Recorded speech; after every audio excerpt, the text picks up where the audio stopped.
Chapter 2482, Mana Changes. Once Storm Hearts members paid the exorbitant entrance fee, they carefully walked through the front gate under Auerbach's watchful eye.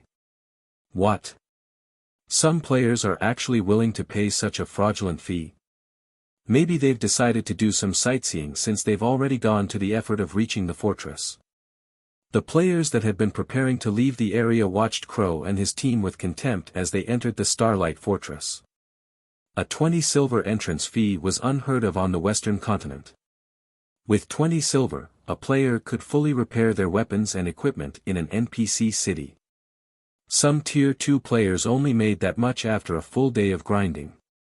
Yet, Storm Hearts members were investing so much money just to sightsee or experience the fortress's mana-dense environment. Moreover, they could only spend one day in the fortress.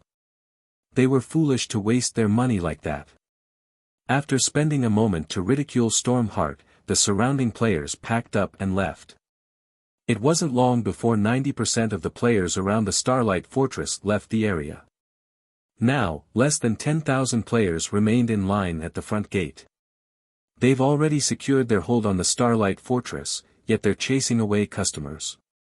We won't have to lift a finger to ensure the fortress's demise.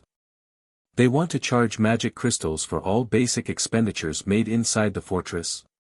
They certainly know how to dream. How foolish. Do they really think they can squeeze players for all they've got just because the Starlight Fortress is the only open fortress in Star Valley? The various superpowers upper echelons couldn't help but laugh when they saw how few players were willing to enter the Starlight Fortress. They had been afraid that the fortress would make some bold move to widen the gap between them, but it seemed their concerns had been meaningless. 20 silver to enter a fortress was a high price to pay, but many expert players could tolerate the cost. With the resources available in Star Valley and the Starlight Fortress's benefits, they could easily earn back the coins and more. However, the Starlight Fortress had crossed the line by charging magic crystals for its basic services. On the Western continent, magic crystals were players' foundation. Without magic crystals for their combat runes, players' combat power would decrease significantly. Unfortunately, as luck would have it, magic crystals were painfully rare in the West. Obtaining a single magic crystal was a challenge. If it weren't so difficult, the continent's various powers wouldn't fight so desperately over ore veins that had a chance of producing magic crystals. Although players could obtain magic crystals by grinding in Star Valley, it wasn't easy. Star Valley was still a level 100, plus Forbidden Land and far more dangerous than other maps where magic crystals dropped. If a player decided to focus their development around the fortress, they'd only be cheap labor for the ruling power. Only a fool would accept that burden. Following which, the various superpowers upper echelons commanded their teams to turn around and leave. They had no intention of entering the Starlight Fortress.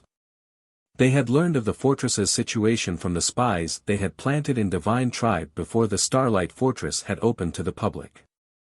They had no reason to enter the fortress to verify the reports. They'd only be handing over their hard-earned coins by doing so. McCaffrey felt frustrated as he watched so many players walk away from his position on the fortress's wall. Those players were potential money and resources. Surephone could have easily transformed the Starlight Fortress into a prosperous trade hub by lowering his prices, yet he had insisted on charging magic crystals for all basic services. That condition alone had deterred the majority of players from visiting the fortress. While the various superpowers walked away from the Starlight Fortress, the Stormheart Adventurer team had made it inside. So, this is the Starlight Fortress. The mana density is so high. It's no wonder why the entrance fee is so exorbitant. This environment is certainly worth the price. Stormheart's members were mesmerized when they sensed the ambient mana within the Starlight Fortress. They were not members of the various superpowers, just independent players. Even if they were a part of a top adventurer team, they could only get their hands on limited resources. The resources Stormheart possessed couldn't even compare to that of first-rate guilds. Needless to say, they didn't have access to mana-abundant locations, either. They had to rely on their exceptional talent and hard work to develop slowly. We'll only be able to rest here from time to time. We can't afford to go bankrupt, the ruthless man beside Crow said as he glanced at the pricing boards outside the nearby hotels. Even in NPC kingdoms and empires' capital cities, the most expensive, luxurious hotel room only cost 10 silver per night. However, not only were the hotel rooms in the Starlight Fortress small, but they were also astonishingly expensive. A room actually cost 1 magic crystal per night. Their team currently had 500 players. If they rented hotel rooms for the night, they'd have to pay a total of 500 magic crystals. The rest of Storm Heart's members could only nod in agreement. Not even first-rate guilds could afford such a costly expenditure, let alone Storm Heart. Only superpowers would have the funds to rent these hotel rooms. Wait. The mana here is different somehow, a Tier 3 female elementalist suddenly spoke up. Different? Curious, the ruthless man began to pay more attention to the mana around him, but he failed to find anything unusual about it. How is it different? No. She's right. Crow exclaimed. To be precise, this area has different types of elemental mana. Emicham. I can sense the 3 supreme elements, and the mana is growing even denser, the female elementalist explained. Ordinary Tier 3 experts would likely struggle to sense the differences in the ambient mana, but she had a special mana legacy, which allowed her to notice the minute oddity. The 3 supreme elements. The ruthless man was stunned. Excitedly, he asked, doesn't that mean that this fortress's environment is similar to the environment of ancient times? Experts constantly researched and tried to understand more about God's domain's current affairs and history every day. The information hid many opportunities, and for independent players and adventure teams, who lacked resources, this was one of the few reliable ways to encounter fortuitous opportunities. Naturally, Storm Heart and its members were no exception. In fact, their knowledge of God's domain was vast, especially regarding the ancient area when gods had still roamed the land. The ancient era had been the peak of God's domain. Humankind had been far more powerful then. Ancient human civilizations had developed their individual strength and technology to unbelievable levels. Read latest chapters at Wuxia World. EU. In comparison, current humans hit their limit after reaching Tier 5. Moreover, most Tier 5 powerhouses nowadays were far weaker than those of the past. The biggest difference between the past and the present was the composition of ambient mana. During ancient times, ambient mana had been composed of all 7 elements, but now, it only included the 4 major elements. The remaining 3 supreme elements could only be found in certain locations and in almost negligible amounts. This was why God's domain's creatures couldn't fully comprehend and control mana, which made it harder to reach new tiers. And yet, within the Starlight Fortress, the 3 supreme elements had gathered, creating an environment reminiscent of ancient times. This was a heaven-defying opportunity. Chapter 2483, Hidden Madness. As soon as the ruthless man finished speaking, excitement flashed in his Tier 3 comrade's eyes. If the Starlight Fortress's environment were reminiscent of ancient times, consisting of all 7 elements, it would be a true paradise for players.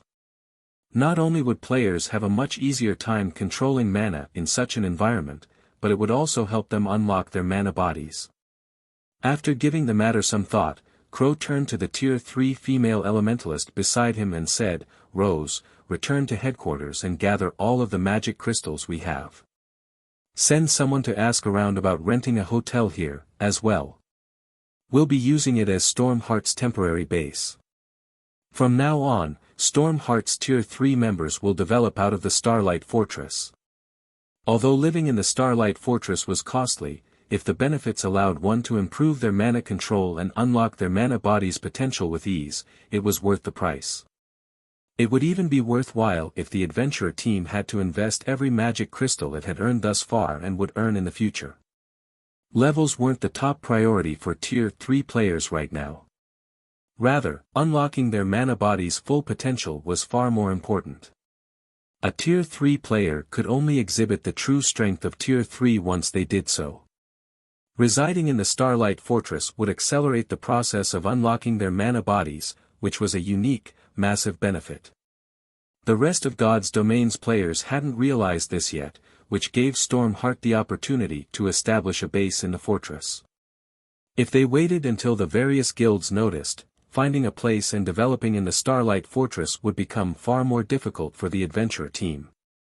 In terms of money and resources, Stormheart wasn't even a match for first-rate guilds, much less superpowers. Understood. I'll have someone look into it immediately, the female elementalist in blue, Ice Rose, replied before breaking away from the rest of the group. While Stormheart secretly took action, other Tier 3 independent players, who had entered the fortress and were particularly sensitive to mana, did the same. For a time, something strange took place within the nearly empty Starlight Fortress. Despite barely any players visiting the fortress, its hotels were booked, one after another. Moreover, all of the rooms were rented long-term, stunning the ignorant visiting players and McCaffrey. Players could earn a 10% discount when renting hotel rooms long-term, but they'd have to reserve the room for a minimum of 10 days. This meant that players had to pay 9 magic crystals per room, with each day normally costing 1 magic crystal. Including the fact that all of the fortress's basic amenities cost magic crystals, the cost was even extravagant to Tier 3 experts. Regardless, nearly 100 players had rented rooms in the Starlight Fortress long-term. Some players had even rented out an entire hotel. As a result, the fortress had earned nearly 5,000 magic crystals in less than an hour after its grand opening, and the crystals continued to roll in. Meanwhile, inside the Star Tomb, Shifeng and his team ventured farther into the Star Tomb, and the Hell Legion faced one bitter battle after another. Even Tier 3 experts struggled to move within the regional dungeon, their mobility reduced to that of Tier 1 players. Fortunately, their basic attributes hadn't been affected. The reduced mobility had, however, considerably limited everyone's individual combat power. In the outside world, every member of the Hell Legion could solo a level 105 Great Lord, but in the Star Tomb, they could barely defeat a level 105 High Lord. The Earthen giants in the regional dungeon's outer region typically moved in groups consisting of several hundred, with each having at least 100 Great Lords. These small armies were an extraordinary challenge for the Hell Legion. Every time they encountered a group of monsters, the Legion spent over an hour to defeat them, and once the battle was over, they had to retrieve their tents to recover their lost stamina. If they didn't take the time to rest, their chances of defeating the next monster army would plummet. Naturally, this slowed their leveling speed to a crawl. However, the Hell Legion members had to admit that the God Mode regional dungeon was a wonderful location. Not only was the monsters' drop rate impressive, but the loot they acquired was top quality as well. One would have to slay Grand Lords for the slightest chance of obtaining secret silver weapons and equipment in the outside world, but in the Star Tomb, they could slay Great Lords to acquire the same ranked items. Furthermore, the dungeon's Great Lords had a chance of dropping level 105 secret silver set equipment. After over 20 hours of battle in the Star Tomb, the Hell Legion had completed 2 secret blue sets and 1 thorn set. The secret blue set was a set equipment for magical classes, while the thorn set catered to plate armor classes. Although both were only 6-piece, level 105 secret silver set equipment, they were definitely considered top tier in an era when most guild experts hadn't yet reached level 105, even the Hell Legion's members coveted the set equipment. Although the weakest piece of equipment among them was level 105 secret silver rank, with a few players having level 105 fine gold and dark gold equipment, the benefits of a complete secret silver set equipment were slightly greater than the items they currently wore. If they were willing to part with the set equipment, they could easily demand astronomical prices. Star Tomb's monsters also dropped plenty of magic crystals and mana stones. The Legion had even acquired 3 combat techniques and Tier 2 skill books. Unfortunately, the Hell Legion had entered an agreement with Shifeng before they had entered the regional dungeon. Since Shifeng had employed the Legion for this expedition, all loot they acquired would belong to him. The Hell Legion would only gain EXP within the dungeon. Guild Leader Black Flame, we found the path to the Star Tomb's second floor ahead, Hell Rush reported, gesturing to a massive tunnel not far from the team. The monsters in the area are too concentrated, however, and there are a few Grand Lords in the mix. Pushing past them is impossible. I'm afraid we'll be limited to this area. The Star Tomb's interior had a similar structure to a tower, separated into multiple floors. Each floor was the size of a level 15 map in the outside world was more difficult to clear than the last.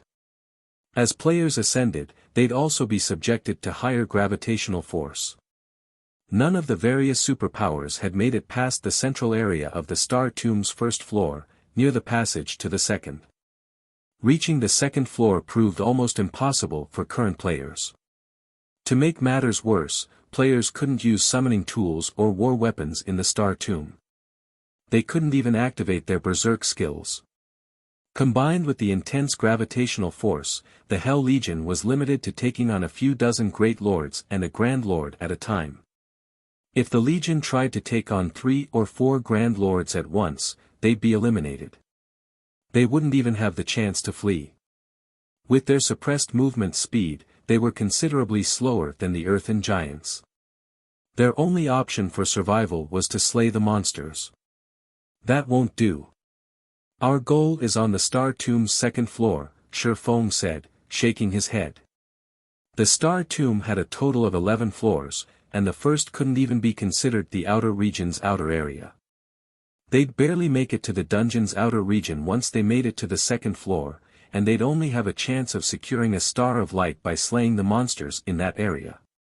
It's not that we don't want to reach the second floor, Guild Leader Black Flame, we just can't make it that far. If we start a fight near the tunnel, we'll attract all of the Earthen giants in the area.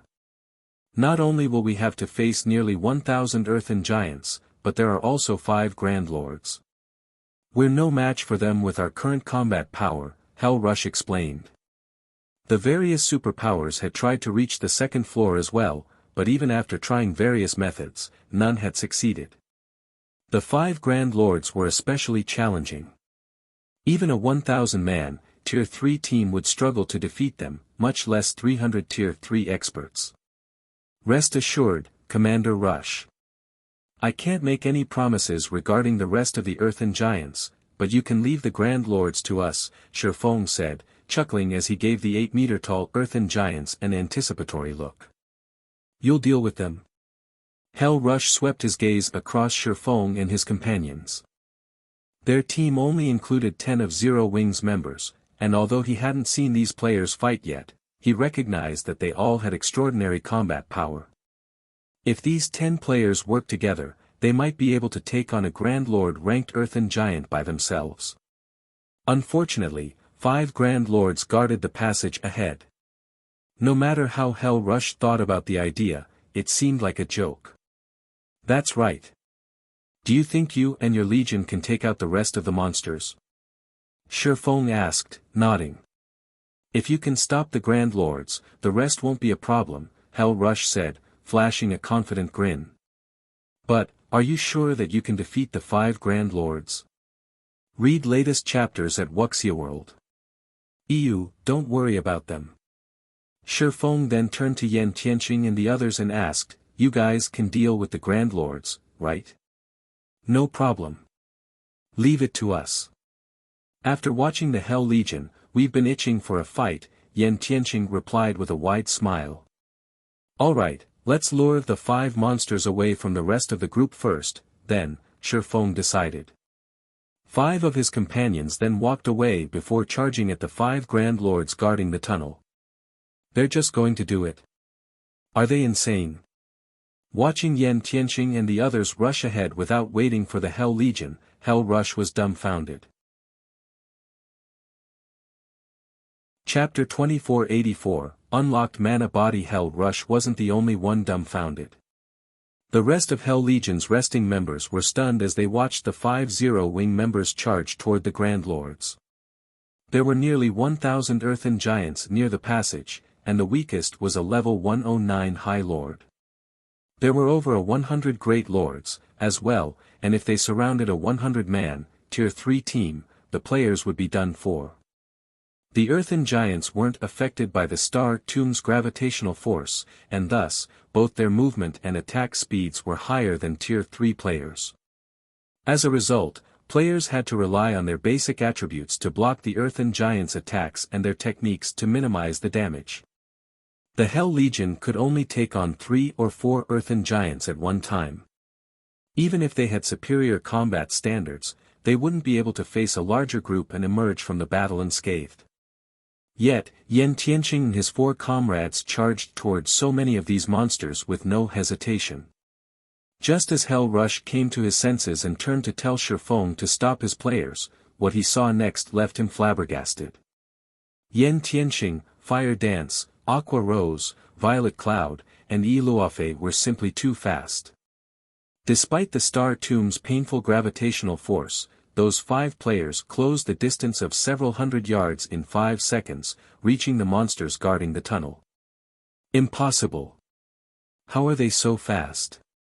Did they find a bug? All of the Hell Legion's members were surprised and confused by Yan Tianqing and his party's movement speed. Even with superior basic attributes, attaining such speed in this environment should be impossible. The increased gravitational force had a massive impact on players' speed.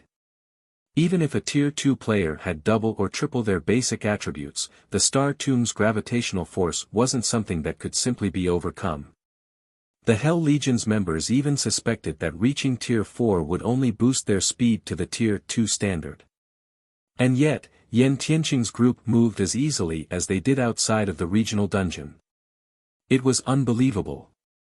Wait, why is the mana around them so dense? Hell Rush watched Yan Tianqing's group carefully for a moment, and a thought popped in his mind. Could they have already unlocked their mana bodies? Even as he wondered if it were possible, he found the idea laughable. Most of the various superpowers experts hadn't even begun to unlock their mana bodies, much less to their full potential.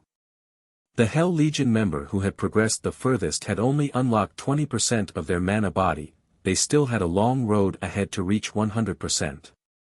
They'd likely need 1 or 2, perhaps even 4 or 5, months to accomplish the task.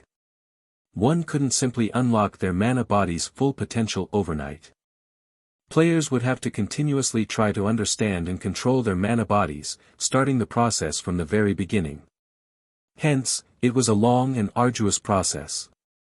However, the mana surrounding Yan Tianqing's group was so strong that it puzzled Hell Rush. Thus far, Yan Tianqing and the others hadn't participated in any of their battles, so Hell Rush hadn't noticed anything different about the mana around them. He had assumed that they used some special weapon or equipment piece that made the mana around them so dense. Now that these players were on the move, however, the mana around them grew denser, and it wasn't a result of attracting ambient mana. Rather, this mana felt as if it originated from the players. Before Hell Rush could shake the thought, however, Yan Tianqing and his companions reached their targets. Earthen Chieftain, Elemental Creature, Grand Lord, Level 112 HP 330,000/330,000,000. An Earthen Chieftain was already an incredibly tough monster in the outside world. Elemental creatures had high magic resistance, after all, and the Earthen Chieftain's body was composed of solid stone, which gave it a defense that could rival inferior dragons. There was also the fact that the Earthen Chieftain's HPs were so high. A 100-man team with 30 Tier 3 players would struggle to raid an Earthen Chieftain in the outside world at this stage of the game, and every team of that caliber was considered first-rate in God's domain. Ordinary powers didn't even have enough experts to form such a team. The instant Fire Dance reached her Earthen Chieftain, the Grand Lord, which had long since detected the assassin, raised its fist and slammed it down on her. The Earthen Chieftain was 8 meters tall, and its fists were as massive as boulders. Watching its fist descend toward Fire Dance was like watching a small mountain fall on her. There was no way she could dodge the attack, she'd have to block it. Finally, I can test my mana body's strength properly. A hint of excitement flashed in Fire Dance's eyes as the Grand Lord's fist fell. She immediately unsheathed 1,000 transformations, countering the Earthen Chieftain's attack with a normal strike. When she had emerged from the Legacy Gate, she had only been a small step away from unlocking her mana body's full potential, and after using the Legacy Room, she had resolved that issue. She had spent some time experimenting with her mana body, finally unlocking its potential to 100% a day ago. However, she had been busy with the Starlight Fortress's matters and hadn't had time to test out her mana body. Now that she had the perfect opportunity to so, she wouldn't waste it by relying on her more powerful skills. Is she insane? She's only an assassin, yet she's trying to tough it out. The Hell Legion's members thought Fire Dance was overestimating her strength when she hadn't used a skill to dodge the Grand Lord's attack. With her speed, evading the blow shouldn't be hard. She was a Void Realm expert, after all. She should have recognized the Earthen Chieftain's attack trajectory immediately. And yet, the assassin was trying to counter the Earthen Chieftain's blow. She had to be suicidal. Boom! The sound of an explosion echoed throughout the area, and the ground trembled. The impact's shockwave threw dust into the air. Once the dust settled, the scene before the Hell Legion's members stunned them. She blocked it. An assassin, a class known for its speed, had successfully blocked the Earthen Chieftain's attack. Crap! She actually blocked it. Is she really an assassin? The Hell Legion members felt their worldview crumble when Fire Dance had emerged from the exchange without injury. Not even Thunder Beast, who had the highest strength of any Hell Legion member, would be a match for a monster like the Earthen Chieftain. He'd have to rely on the Legion's healers to tank the Grand Lord. And yet, Fire Dance had countered the attack without taking any damage. Sure enough, an unlocked peak gold mana body is amazing. Even a normal attack is so powerful. If she can learn a mana technique, she'll likely be able to solo mythics. When Shifeng saw Fire Dance dominate the Earthen Chieftain, he couldn't help his desire to unlock his own mana body. God's Domain's players would only be considered true experts once they had unlocked their mana body's full potential. If they didn't, they'd only be considered pseudo-experts, even after reaching Tier 4. Take the Star Tomb, for example. If players entered the dungeon without fully unlocking their mana bodies, they'd struggle against the regional dungeon suppression. Hence, the first thing all experts needed to do upon reaching Tier 3 was unlock their mana bodies. Levels and tiers had to be set aside. Until they succeeded, they wouldn't even qualify to explore God's Domain. Read latest chapters at Wuxia World. While Shifeng admired Fire Dance's display, the assassin used shadow steps to appear behind the Earthen Chieftain. It's my turn. Fire Dance raised 1,000 transformations, aiming for the back of the Grand Lord's head. Absolute strike. Darkness immediately surrounded Fire Dance. -424,538. A damage of over -400,000 appeared above the Earthen Chieftain's head, and silence fell over the Hell Legion. Chapter 2485, Inhuman Battle, over 400,000 damage. Is she even human? Every member of the Hell Legion wondered if they were hallucinating when they saw the bright red numbers above the Earthen Chieftain's head. For a moment, they even wondered if Fire Dance was an NPC disguised as a player. Even they, experts who stood at the pinnacle of God's Domain, could barely cause over -70,000 damage to the Earthen Giants with Tier 3 skills and spells. Hell Rush, one of the Legion's strongest players, could only deal around -150,000. These monsters' ridiculously high defense and magic resistance could practically rival archaic species of the same rank. And yet, they had just watched a Tier 3 assassin deal over -400,000 damage to the Grand Lord-ranked Earthen Chieftain, and she had only used a Tier 2 skill. Even at Tier 3, assassins didn't have many options for raising their attack's power. Most of their skills focused on speed, increasing their total DPS. But Fire Dance had obliterated what they had known about the class. How could she even be considered an assassin with that kind of raw power? She was even more of a berserker than actual berserkers. Before the Hell Legion members could recover from their shock, Yan Tianqing and the other 3 Zero-Wing experts started their battles with their own Earthen Chieftains. Yan Tianqing effortlessly evaded his Grand Lord's straightforward attack, circling to the Grand Lord's back. He then brandished his daggers and sent several beautiful, silver arcs slicing into the Earthen Chieftain's back. -134,324. -274,543. -133,645. A series of damages appeared above the Earthen Chieftain's head, and although each of his hits didn't deal as much damage as Fire Dance's, the total amount was frightening. Meanwhile, Aqua Rose, Violet Cloud, and Yi Luofei, all magical class players, caused an even greater commotion.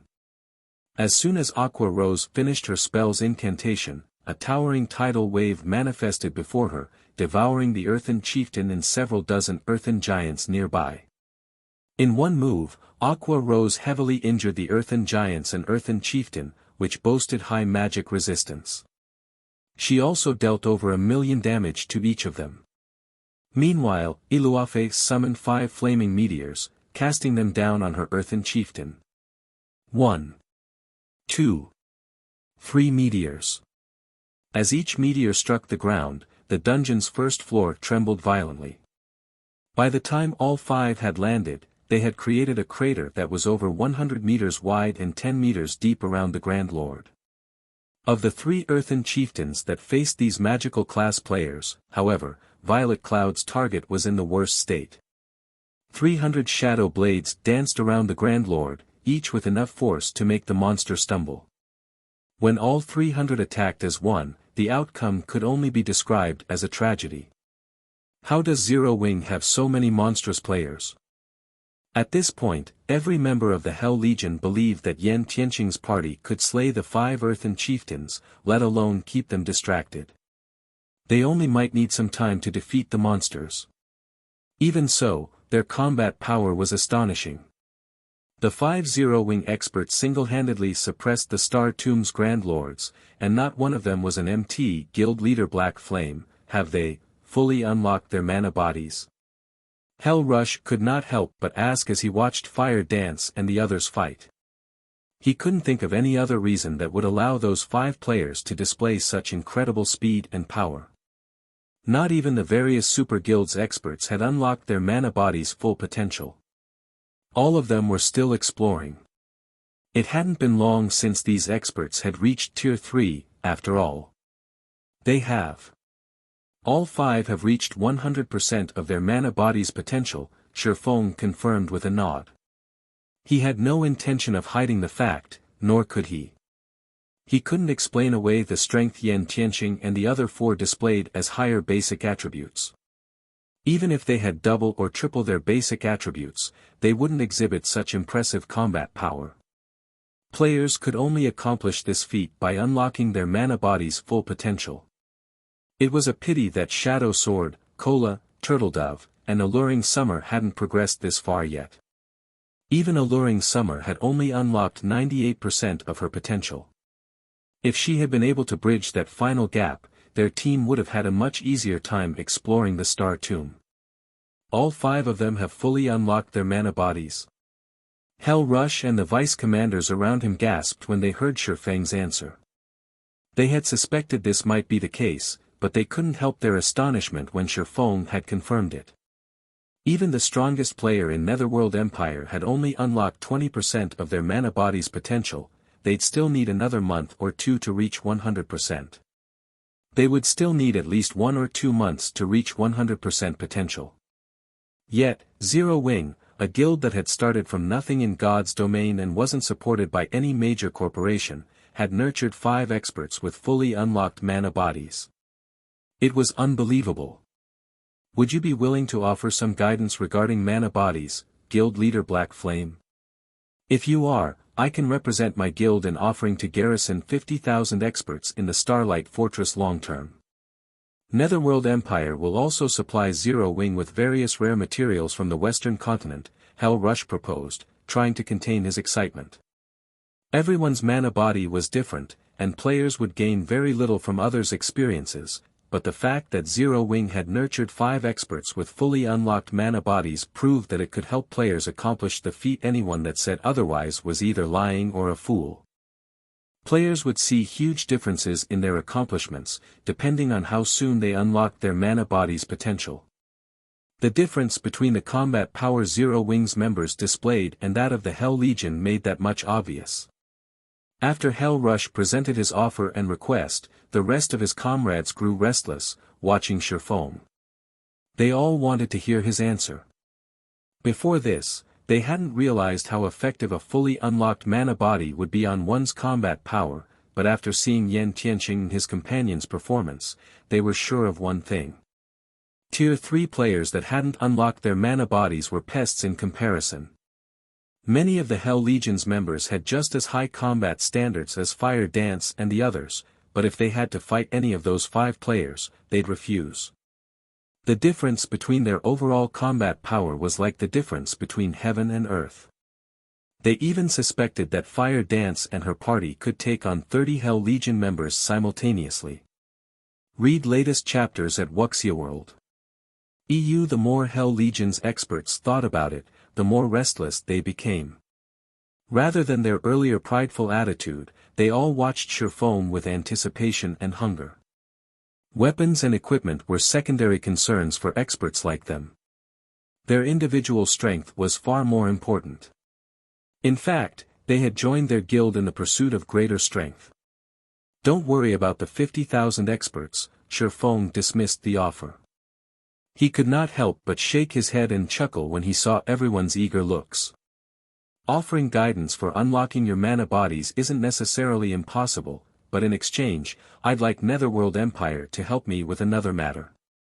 In exchange, I will offer some advice. Although I cannot help all of you unlock your mana body's full potential in a short time, I can help you complete the task with a little more speed. Hell Rush had to calm his heart again when Shurfong had agreed. He responded immediately, Guild Leader Black Flame, please, state your demands. If I have the authority to agree to them, I can do so on my guild's behalf. It's very simple. I need 1 month. I want Hell Legion under my command for 1 full month. Shurfong raised a finger and swept his gaze across the Hell Legion members. Chapter 2486, Earthen Chieftains loot. When Shurfong finished speaking, Hell Rush and the others revealed astonished expressions on their faces. You want to employ us for a month? Hell Rush could not help hesitating upon hearing Shurfeng's demand. Had the swordsman asked for financial assistance, he could have easily approved the request with his authority. However, hiring the entire Hell Legion for 1 whole month was a different story. The Hell Legion was one of Netherworld Empire's trump-card legions. The legion's first priority was the improvement of its members' strength and level, which was why the guild would invest tons of resources in the legion. It might be fine if Shurfong wished to employ the Hell Legion for 1 or 2 days, but an employment period of 1 whole month was something else altogether. A month might not be particularly long, but it wasn't particularly short either. Netherworld Empire might be willing to use money and resources to exchange for the improvement of its members' combat power, but not a large amount of its trump-card legion's time. After all, the reason behind Netherworld's considerable investment of resources in the development of its members was to buy time for itself. To be precise, it was to save time and gain an advantage over their competitors. Selling the time of one of its trump-card legions would be akin to putting the cart before the horse. Moreover, the Hell Legion had plenty of tasks it needed to handle. If it operated under Shurfong for a month, these tasks would have to be set aside. You can rest assured that during this 1 month, your level won't fall behind others in the slightest. In fact, your equipment standard won't fall behind either. You'll also be free to do whatever you want for most of this 1 month. I will only need your help during certain times, Shurfong said, chuckling when he saw the hesitation on Hell Rush's face. Most importantly, you will get to receive guidance on how to unlock your mana bodies ahead of everyone else. I can guarantee that all of you will unlock your mana bodies within this 1 month. Shi Feng understood Hell Rush's concerns. After all, the Hell Legion was Netherworld Empire's strongest trump card legion. Although the Great Super Guild invested the best resources it had in the Legion, that did not mean the Legion would automatically grow stronger. The Legion still had to cherish every second available to improve itself so that it could compete and surpass the teams and legions of other superpowers. No guild would be willing to let its strongest legion waste 1 whole month working for someone else, even in exchange for the method to accelerate the process of unlocking one's mana body. I'm afraid I don't have the authority to decide on this matter. I need to report this to my superiors first and leave the decision to them, Hell Rush said. Although Shi Feng's words were tempting, he still shook his head and did not give a definitive answer. The Hell Legion was Netherworld Empire's trump card legion. The resources Netherworld Empire could obtain and invest in the Hell Legion were not something Shi Feng could possibly get his hands on. Moreover, Netherworld Empire might not have any methods to accelerate the unlocking process of a player's mana body now, but that might not be the case a few days later. If the Great Super Guild happened to come across such a method soon after signing a contract with Shi Feng, the Hell Legion would waste 1 month of its time for nothing. With the Hell Legion's capabilities, the opportunities it stood to lose out on from 1 month's idleness were massive. Alright. I'm not in a hurry to settle this deal. You can think it over once you return, Shi Feng said, not the slightest bit surprised by Hell Rush's reply. After all, this was no longer a decision Hell Rush could make as the Hell Legion's commander, only Netherworld Empire's guild leader and Grand Elders could. Thank you for your understanding, Guild Leader Black Flame. We will give you a reply as soon as possible, Hell Rush said, nodding. Inwardly, though, he felt that the likelihood of his higher-ups approving this transaction was minimal. After all, a month was simply too long, especially with the number of Tier 3 players in God's domain rapidly increasing. Meanwhile, Kola, who had overheard the conversation, looked at Shi Feng in confusion. Guild Leader, are you really planning to let them enter the Legacy Gate? Kola asked in a quiet tone, a pained expression appearing on his face. Kola had personally experienced the Legacy Gate's benefits. It was undoubtedly the best place to improve one's mana body. However, the number of slots to enter the Legacy Gate each month were limited. Zero Wing barely had enough for itself. He felt that giving the slots to Netherworld Empire would be a huge waste. After all, a Tier 3 expert with a fully unlocked mana body brought plenty of advantages. Moreover, letting the Hell Legion use the Legacy Gate would expose the Starlight Fortress's true value. Although the Hell Legion indeed possessed a lot of Tier 3 experts, Zero Wing wasn't weak either. Zero Wing might not be capable of producing 300 Tier 3 experts in the next 10 or 15 days, but producing up to 200 Tier 3 experts should be no problem. By then, Zero Wing should also have a few more experts that had fully unlocked their mana bodies. MHM. I have an important use for the Hell Legion's experts, Shi Feng said, nodding. An important use? Shi Feng's words confused Kola. He simply couldn't understand what Shi Feng would need the Hell Legion for. In terms of combat power, the Hell Legion's experts were far inferior to Fire Dance's group of 5, in fact, the 5 could beat up the entire Hell Legion handily. At best, the Hell Legion would be useful for raiding dungeons.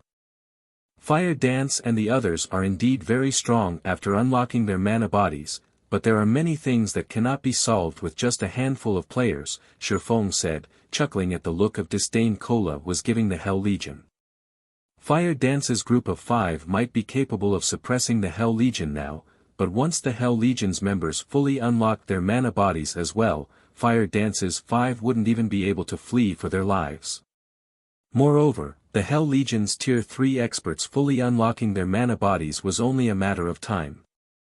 Meanwhile, what Shi Feng needed was the Hell Legion with its members' mana bodies fully unlocked. Although the Silver Divine Dragon was already his companion, that was only temporary. He still had to complete Audiobook's trial within 4 months to make the contract permanent. Auerbach's trial was no trivial matter. He needed to raise his strength as quickly as possible in order to clear it. Meanwhile, of the methods he could think of to boost his strength, the best one was to complete Solomon's sword. However, the locations of the remaining fragments of Solomon's sword were simply too dangerous. The risk of failure was incredibly high if he went to these locations by himself, and even if Fire Dance and the others accompanied him. Hence, he needed the help of the Hell Legion. Moreover, after obtaining the Hell Legion's help, Zero Wing would no longer have to fear the various superpowers on the eastern continent. It could clash with them head-on and contest for the truly important resource points. Zero Wing would not have to rely on just a handful of guild towns and cities to secure resources, which would, in turn, prevent the superpowers from easily suppressing its resource income. Currently, the main source of weapons and equipment was still monsters. However, this would shift to lifestyle players as players reached ever higher levels. If Zero Wing did not secure the necessary resource points early on, with the guild's current scale of development, the various superpowers would eventually rip it to shreds. By the time Shifeng and Kola's conversation was over, Fire Dance and the others had lured the 5 Earthen Chieftains away from the main group of monsters. Upon seeing this, Hell Rush immediately led his team into action and started clearing out the weaker Earthen Giants. As the Earthen Chieftains were gone, the strongest monsters before the tunnel were merely level 112 Great Lords. For the Hell Legion members, whose basic attributes rivaled those of Great Lords and even Grand Lords of the same level, these monsters were a piece of cake. The only inconvenience was their reduced mobility, which slowed their clearing speed by a significant margin. However, with Fire Dance and the others occupying the Earthen Chieftains, the Hell Legion did not face much pressure during battle. The Legion systematically defeated the Earthen Giants, chipping away at their numbers. Roughly 2 hours later, all of the Earthen Giants blocking the tunnel had fallen. Only the 5 Earthen Chieftains remained standing. At this moment, however, each of the Earthen Giants had less than 70% of their HPs remaining. The Hell Legion members could not help but gulp audibly at the sight. Although they knew that Fire Dance and the others could solo the Earthen Giants, they still could not believe their eyes when they saw that each of the Earthen Giants had lost so much HP already. "Alright, quickly get rid of these Earthen Giants," Shifeng commanded when he noticed the Hell Legion members staring dazedly at Fire Dance's group. Others might not be aware of the condition of Fire Dance's group, but Shifeng was. Fire Dance and the others might have burned a considerable portion of the Earthen Chieftains' HP already, but they had also expended a significant amount of stamina. With their remaining stamina, finishing off the Earthen Giants all by themselves would be impossible. Ultimately, a group was still necessary to defeat monsters like the Earthen Giants. Otherwise, he wouldn't have bothered hiring the Hell Legion at all. Read latest chapters at Wuxia World. Shifeng's command promptly snapped everyone from the Hell Legion out of their daze, and they sprang to assist Fire Dance's group with the 5 Earthen Chieftains. Fire Dance's group of 5 tanked the 5 Earthen Chieftains while the Hell Legion members helped deal damage from the sidelines. With the participation of the Hell Legion, the Earthen Giants lost HP rapidly. In the end, all 5 Earthen Giants fell within 30 minutes. The Hell Legion members had a much easier time with the Grand Lord ranked Earthen Chieftains than with the Great Lord ranked Earthen Giants. When all 5 Earthen Giants collapsed simultaneously, the players' experience bars started filling up rapidly.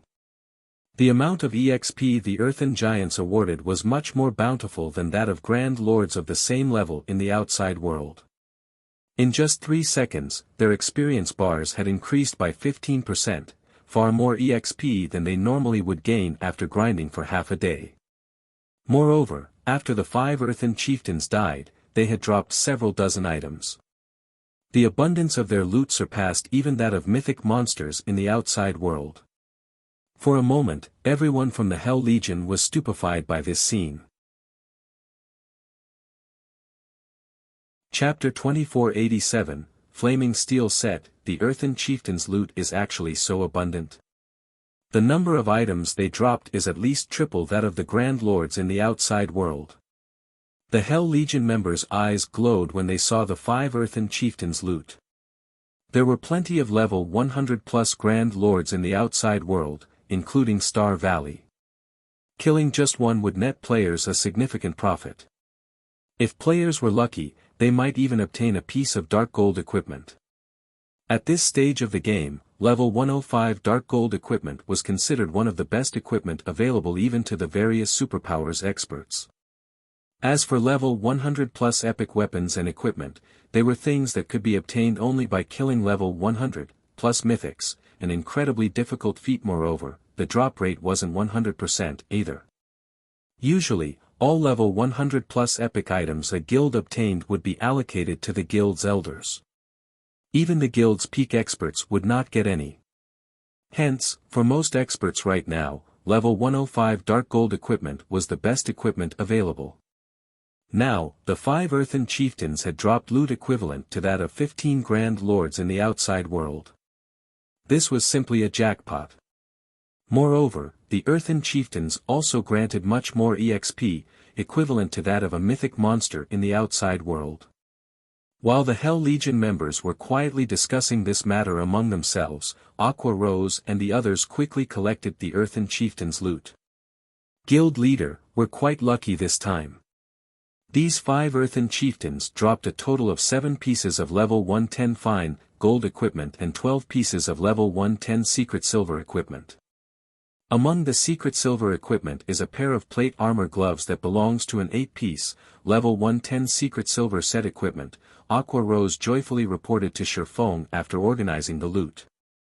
In regard to this situation, Shurfong wasn't surprised in the slightest. Although they were currently on the Star Tomb's first floor, this place was still a God Mode regional dungeon.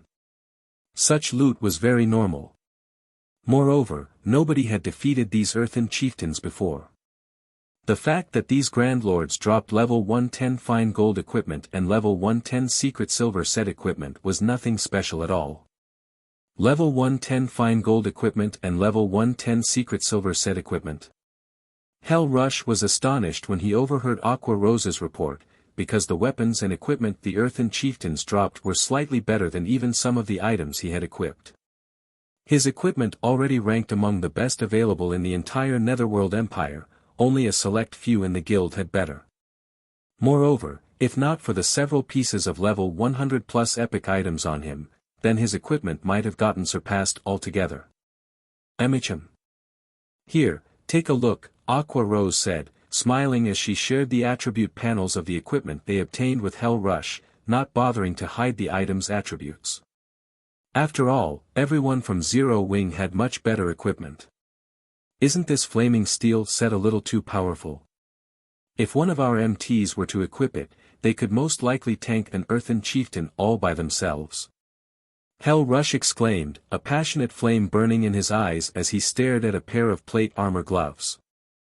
Although the current Hell Legion's MTs were already well equipped, with some even possessing 2 pieces of level 100 plus epic equipment, the overall standard of their equipment would still be inferior by a large margin when compared to the Flaming Steel set.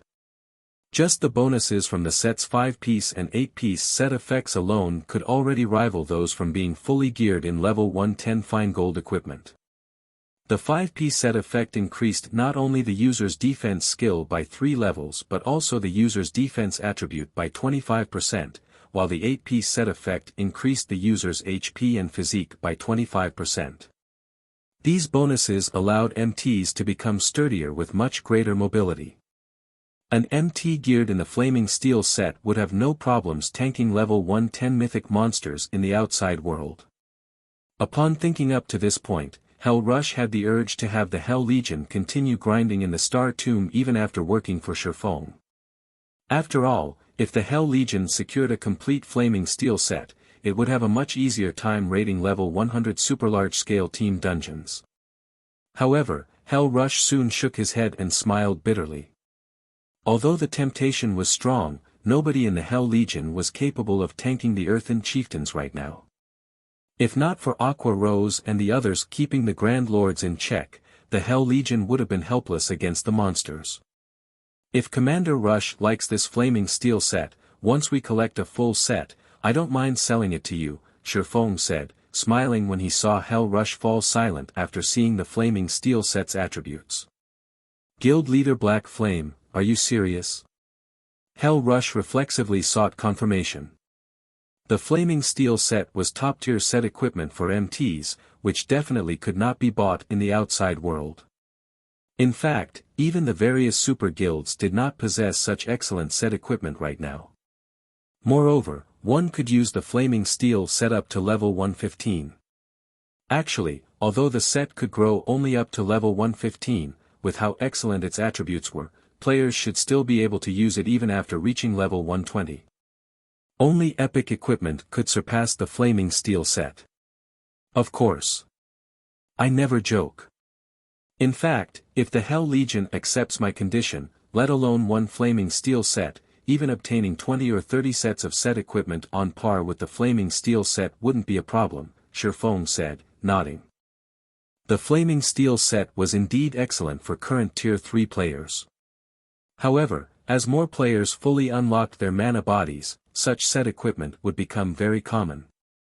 Not to mention, after a certain point, experts should only be geared in dark gold equipment or set equipment at the very minimum because past level 100, only dark gold equipment or better could adapt to players' mana bodies.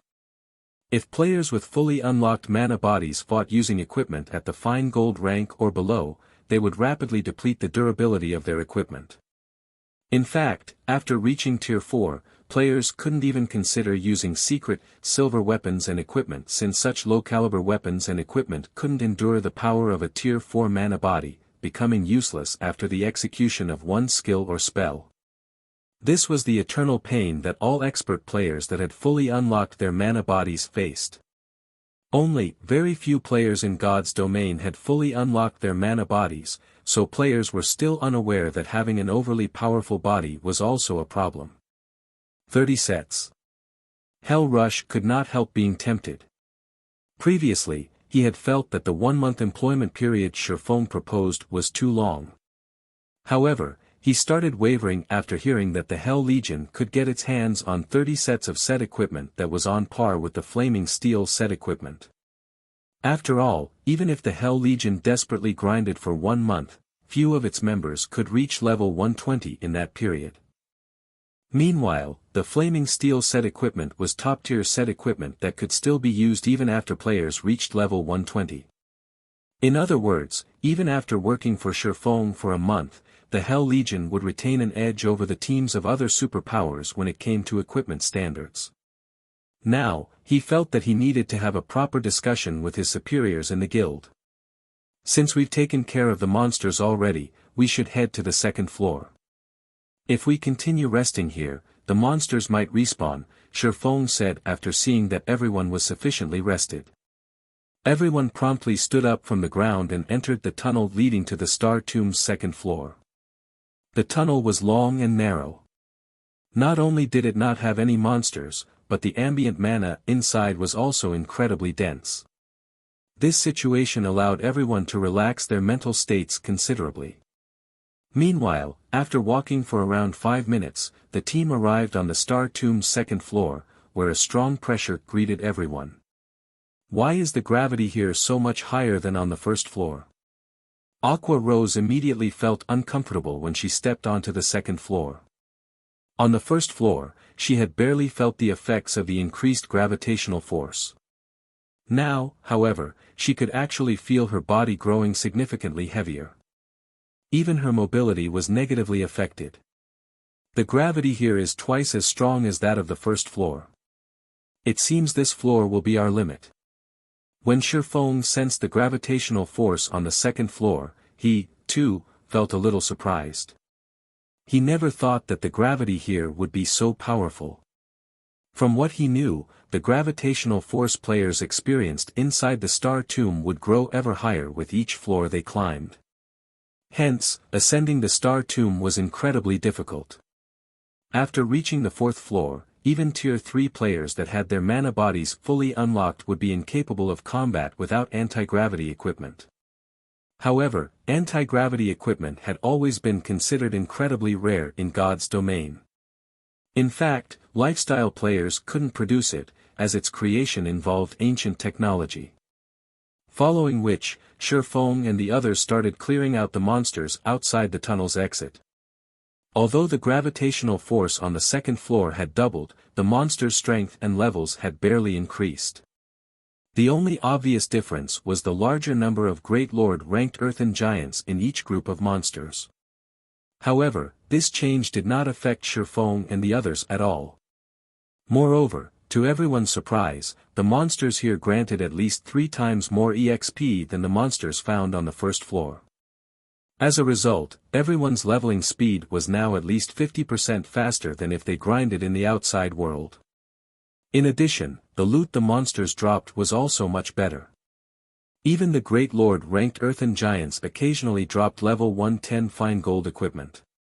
Aside from having better loot, the Star Tomb's second floor had much thinner mana than the first floor. Hence, everyone could actually improve their control over the mana inside their mana bodies as they fought, which inspired everyone to fight much more fervently. Read latest chapters at Wuxia World. EU. In such a way, the team grinded on the second floor for 2 whole days, moving from the outer area to the inner area. Many players on the team leveled up from the abundant EXP. Unfortunately for Shifeng, as he had reached level 111 already, the amount of EXP he received from the second floor's monsters wasn't particularly abundant. Hence, he did not manage to level up. As if to rub salt in the wound, despite killing numerous Grand Lords, he still didn't obtain a Star of Light during the past 2 days of grinding, contrary to his expectations. Guild leader, I discovered an inferior legendary treasure chest over here. Fire Dance, who was scouting ahead of the team, reported excitedly through the team chat. An inferior legendary treasure chest. Shifeng was stunned when he heard Fire Dance's words. How is this possible? According to his memories, the Star Tomb shouldn't possess a single treasure chest, much less an inferior legendary treasure chest. Chapter 2488, Demon God's Temptation. Could it be a pioneering benefit? After giving the matter some thought, this was the only possibility Shifeng could think of. In his previous life, there was never any news of anybody discovering a treasure chest in the Star Tomb despite the many teams grinding there back then. Any treasure chest opened in the Star Tomb would definitely have caught the attention of others. However, nobody had ever seen any signs of a treasure chest being opened in the Star Tomb. Hence, everyone had always believed that this regional dungeon did not spawn treasure chests and that players could only obtain resources and treasures from killing bosses there. However, Shifeng did not put too much thought into the matter. After all, that was an inferior legendary treasure chest they were talking about, an opportunity that was incredibly difficult to come by. He immediately led Kola and the others toward Fire Dance's location. At the same time, Fire Dance's report in the team chat had set the team abuzz. Crap! There's actually an inferior legendary treasure chest here. Zero Wing has struck gold this time. It might even get a fragmented legendary item. Only our guild leader has a fragmented legendary item currently. Zero Wing is truly lucky. The several vice commanders of the Hell Legion grew incredibly envious upon hearing about the discovery of an inferior legendary treasure chest. If not for Zero Wing being their ally, they would have most likely done everything they could to contest for it. Currently, in the opinion of most experts, epic weapons and equipment were the highest ranked items available in God's domain, while fragmented legendary items and the like were mere rumors. After all, items of such caliber had yet to appear on the market. In fact, the majority of the various superpowers still didn't have any concrete information relating to fragmented legendary items. According to Netherworld Empire's investigations, there shouldn't be more than 10 fragmented legendary items in the hands of players right now. Moreover, only a few in the guild's upper echelon knew about this information. As for the strength of fragmented legendary items, the guild upper echelon, like themselves, had personally witnessed it before. It was not something epic weapons and equipment could hope to match. Fragmented legendary items allowed players to undergo a qualitative transformation. If they could obtain just one fragmented legendary item, they would instantly soar to the apex of God's domain. Most importantly, fragmented legendary items could be used forever, continuously growing stronger as players reached higher levels, and would never fall behind the times. Hence, Netherworld Empire had always been frantically searching for clues to fragmented legendary items and would go all out in following any clues it found. In fact, the guild wouldn't even mind letting the entire Hell Legion suffer annihilation if it meant obtaining a fragmented legendary item. However, according to Netherworld Empire's research, the chances of getting a fragmented legendary item from epic treasure chests were minimal. Only inferior legendary treasure chests had a significant chance of awarding such an item.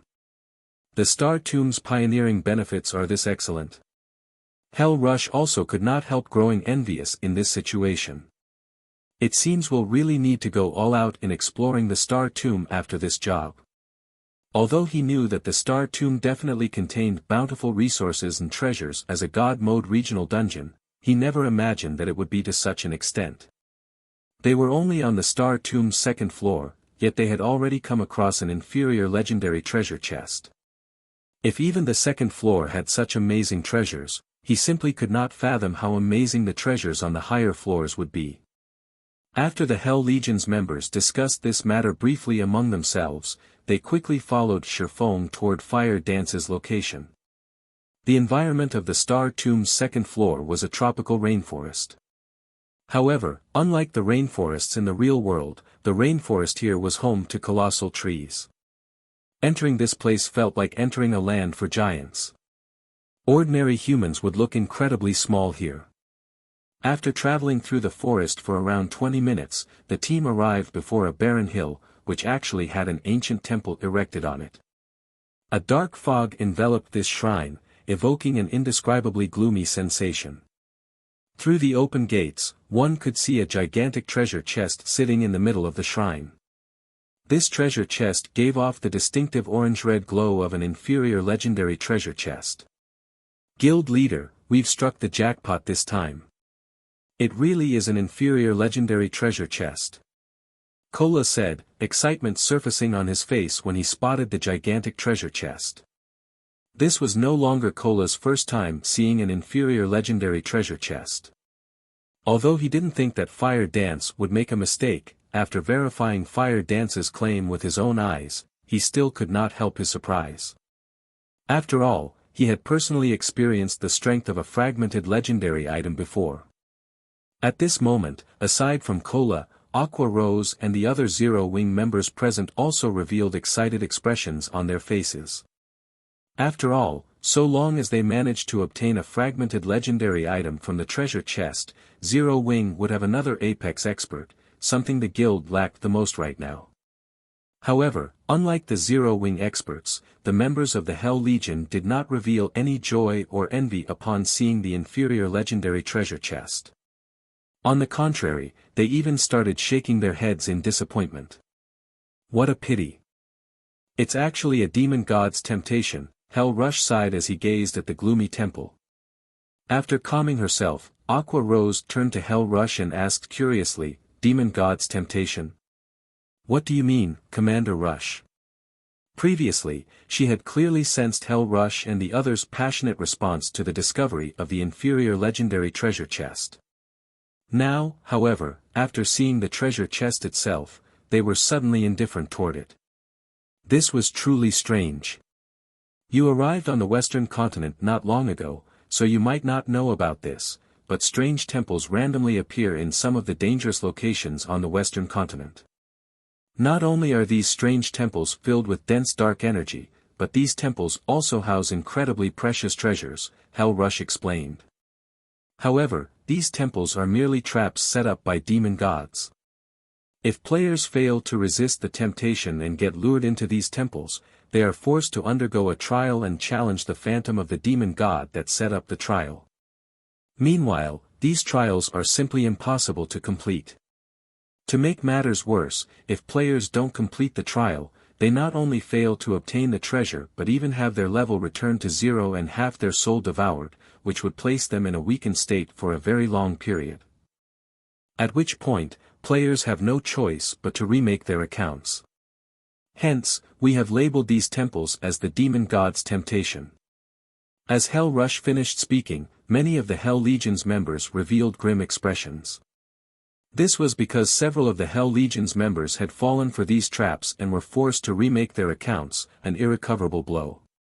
Moreover, Netherworld Empire wasn't the only guild that had fallen for these Demon God's temptations, many other superpowers had too. Many famous experts had disappeared from God's domain, victims of these traps. Hence, whenever the Demon God's temptation was mentioned, the various superpowers experts would turn pale with fright. So, that means we came here for nothing. Aqua Rose grew dejected upon hearing Hell Rush's words.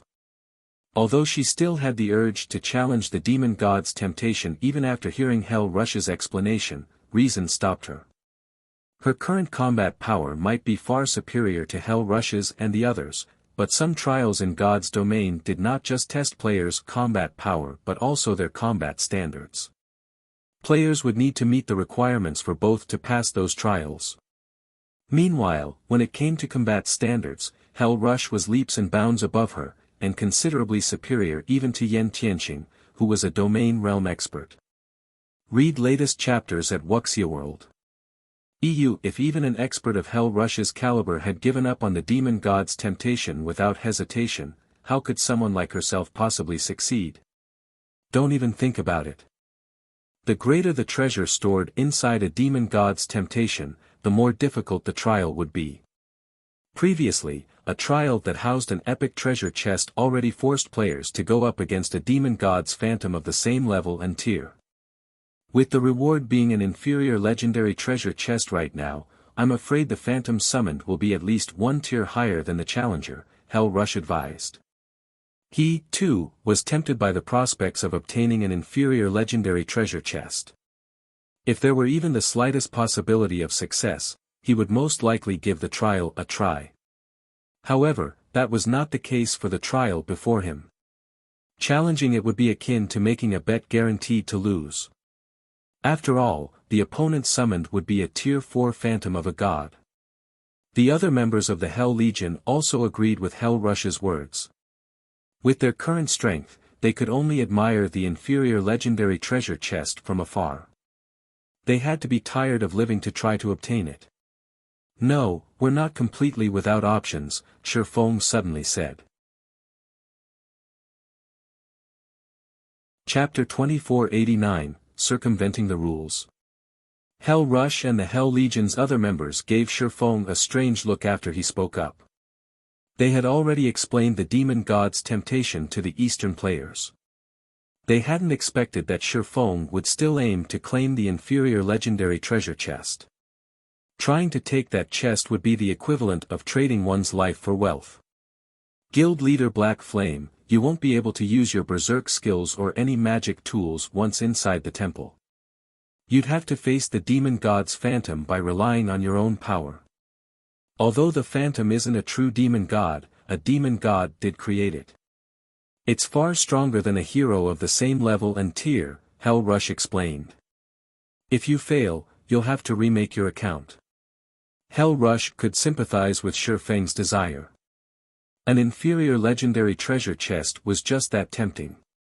That treasure chest had a very high chance of bestowing a fragmented legendary item to whoever opened it. But, Shifeng didn't know how powerful a demon god's phantom was. Hell Rush might have considered the task of obtaining the chest, too, if he hadn't seen a demon god's phantom for himself, but he had. The Hell Legion's members nodded in agreement with their commander. They acknowledged Shifeng for his strength, but the man wasn't powerful enough to challenge a demon god's phantom and survive. Guild Leader. Shifeng's statement even made Aqua Rose a little nervous. He hadn't even unlocked his mana body's full potential, and in the Star Tomb, he had slightly less combat power than she did. If Shifeng failed the trial, he'd take Zero Wing down with him. The man was the symbol of Zero Wing, and if he were forced to remake his account, the guild would quickly crumble. You misunderstand. I have no intention of challenging the demon god's phantom directly, Shifeng explained, noticing his comrade's anxious expressions. I'm just saying that obtaining that treasure chest is possible. Obtaining the treasure chest without challenging the demon god's phantom? Hell Rush gave Shifeng a confused look. He thought the man must be joking. Once players entered the temple, they couldn't leave until the trial until they completed it. If Shifeng didn't defeat the demon god's phantom, how would he claim the treasure chest? Yes, though it will be somewhat difficult, Shifeng answered, nodding.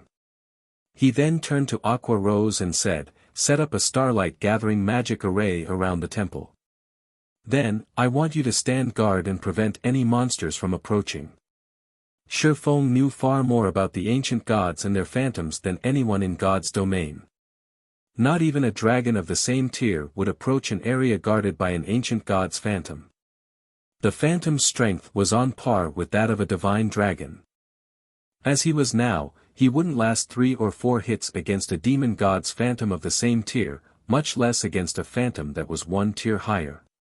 While he might not be able to defeat a demon god's phantom, however, obtaining that treasure chest was a different story.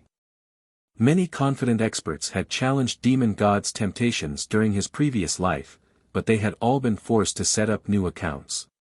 Not even apex experts had succeeded.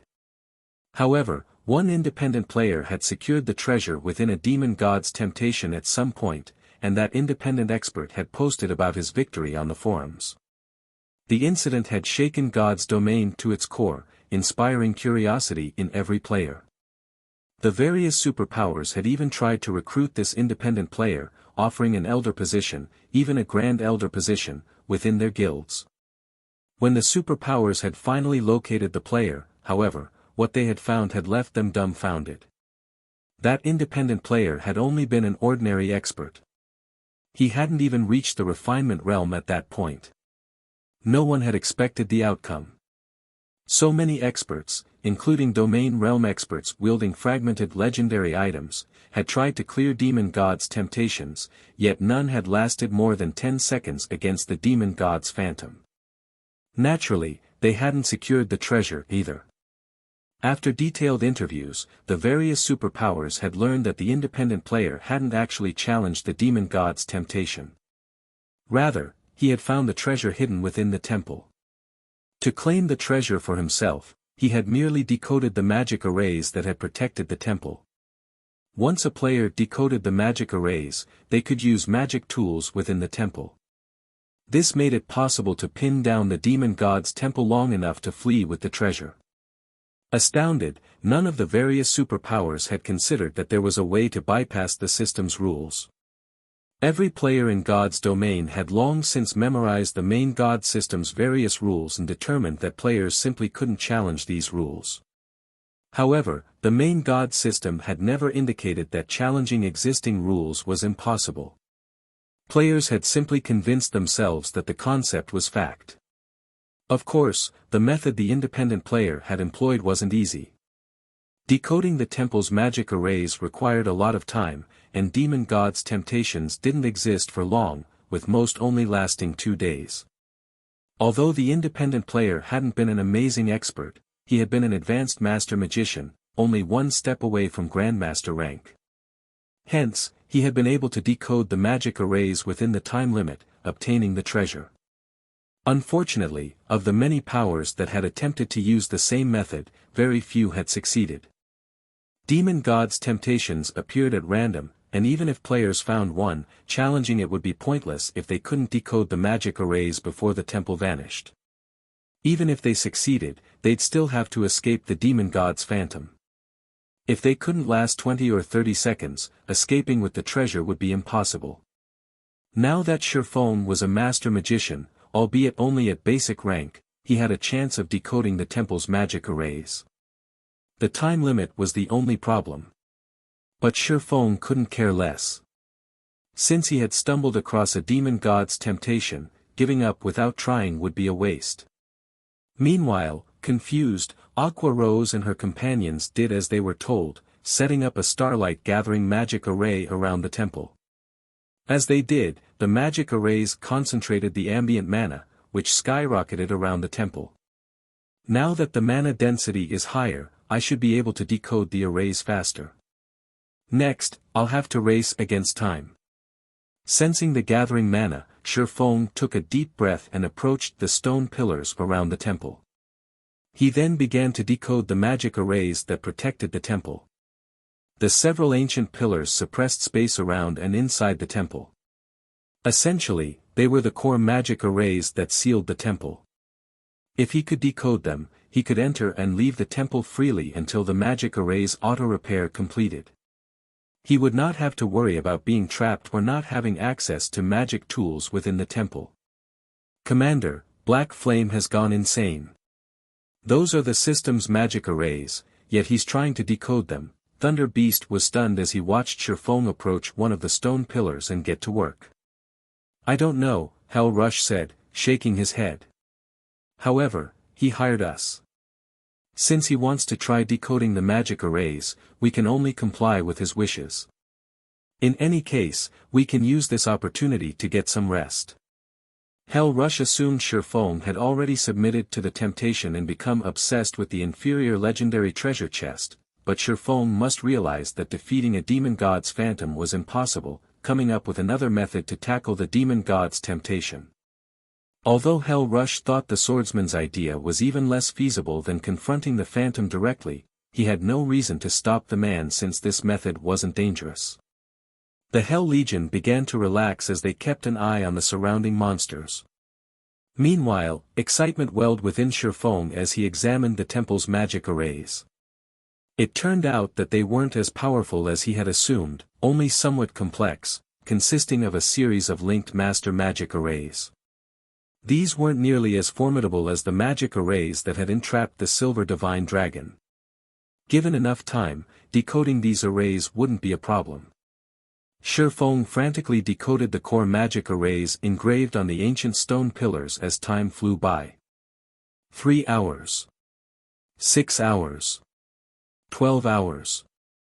The harder Shifeng tried to decode the magic arrays, the more impressed he became. These arrays offered a lot of insight into magic array structure and manipulations. Unfortunately, the more magic arrays Shifeng decoded, the slower his progress became. Not only were the engraved arrays more complex than the last, but they also required more mana and more precise mana control. In the end, Shifeng had only decoded half of the magic arrays after more than a day had passed. He began to feel a little dejected. It's no wonder why only a few powers had ever successfully obtained the treasures, even after learning how to secure them without facing the phantom. The last magic arrays aren't testing players' knowledge of magic arrays, but their mana control.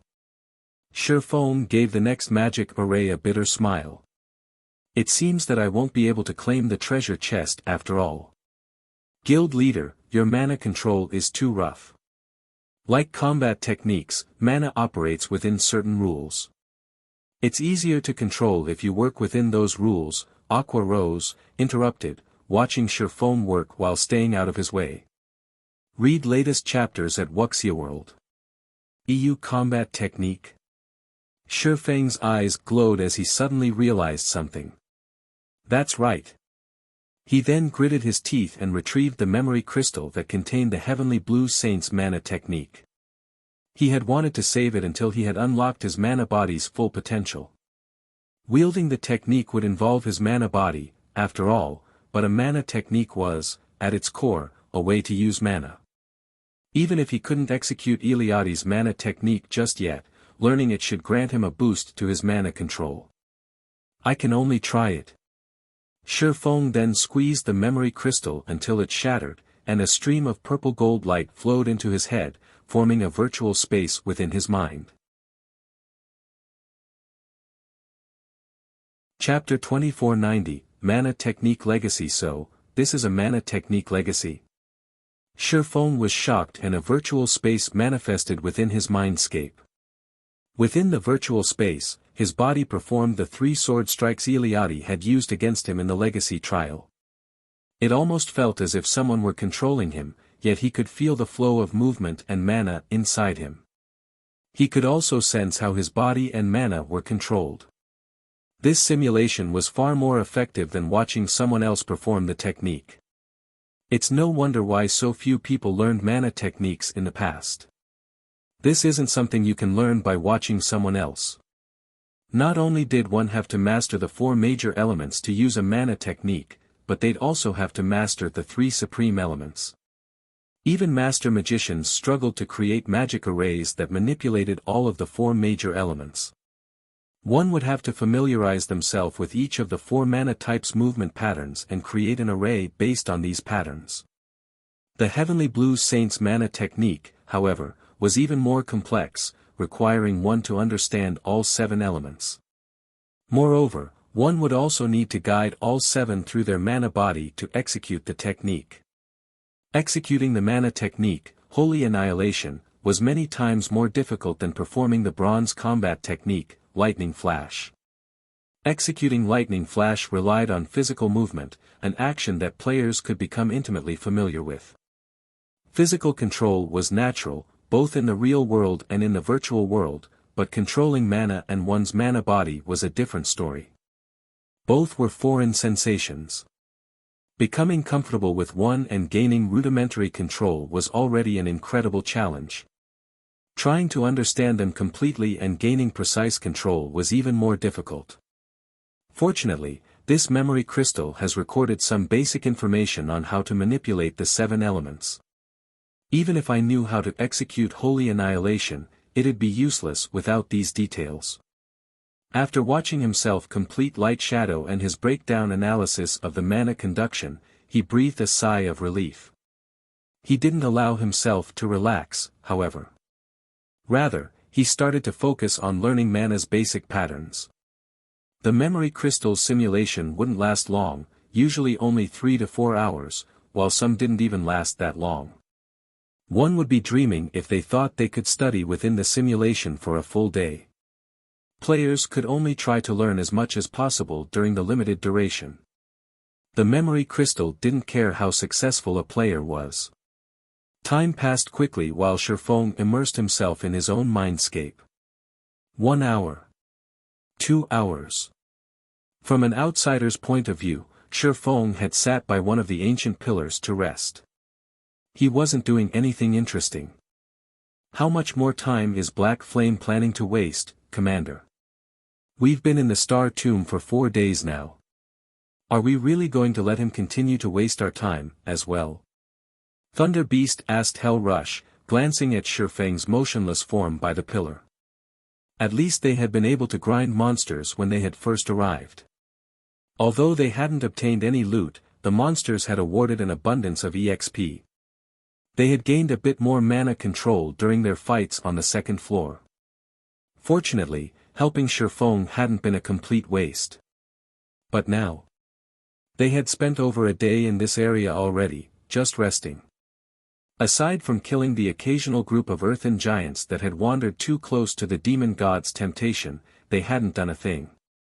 All of the various superpowers experts were frantically grinding and leveling right now, yet the Hell Legion was stuck here, doing nothing. Let's wait a little longer. We agreed to accompany Black Flame into the Star Tomb for 5 or 6 days, whether or not he finds what he's looking for. The 5th day isn't over quite yet. After the agreed-upon time, if he wants to remain, we'll retreat, Hell Rush said. He wasn't pleased about the situation, either. If the Hell Legion were one of Netherworld's ordinary expert legions, this wouldn't have been a major issue, but that wasn't the case. The Hell Legion was Netherworld Empire's strongest trump-card legion. Every member was an expert among experts. They did not have a ton of time to waste with Shifeng. Black Flame is stubborn. Not even the various superpowers have found success in a demon god's temptation. What can he possibly accomplish by himself? Thunder Beast grumbled, glaring at Shifeng. When the two had finished speaking, Shifeng's eyes fluttered open, and he returned his attention to decoding the magic arrays engraved on the stone pillar before him. This time, the magic arrays were much easier to decode, and the surrounding mana began to gather around Shifeng. What did he do? Thunder Beast was shocked to feel more and more mana gather around Shifeng. The mana became so dense that it actually became visible. The layer of mist that had formed around Shifeng was incredibly thin, and one could miss it if they weren't paying attention, but there were so few locations in God's domain that had dense enough mana for it to condense in such a way. Naturally, the various superpowers coveted every one of these locations. His mana control has improved. Hell Rush couldn't believe his eyes. And it's improved quite a bit. You can actually attract so much mana with better mana control. Thunder Beast gave his commander a skeptical look. With enough control, it is possible. I've met a tier 4 magical class NPC that gathered a ridiculous amount of mana just by manipulating the mana around him. He hadn't even used any skills or spells, the female elementalist beside Hell Rush contributed. Black Flame is just a swordsman, how can he have so much control over mana? Thunder Beast glanced at Shifeng again, astonished. Matching a tier 4 magical class NPC's mana control should be impossible for players at this stage of the game, yet not only had Shifeng accomplished the feat as a tier 3 player, but he had done so as a non-magical melee class, as well. Is this why he's so confident that he can help others unlock their mana body's potential? Hell Rush wondered, recalling Shifeng's previous declaration. Although Hell Rush had seen that Aqua Rose and her companions had unlocked their mana body's full potential, he had assumed it was a result of some means Zero Wing had to accelerate the process. He had had his doubts about whether this method could help the Hell Legion's several hundred members do the same within 1 month. Every player had a different mana body, and unlocking their potential would differ as well. Seeing Shifeng with mana control to rival that of a tier 4 magical class NPC, however, the swordsman's claim seemed more plausible. Read latest chapters at Wuxia World. EUA players' mana control played a huge part in unlocking their mana body, which was why magical class players found the task much easier than physical class players.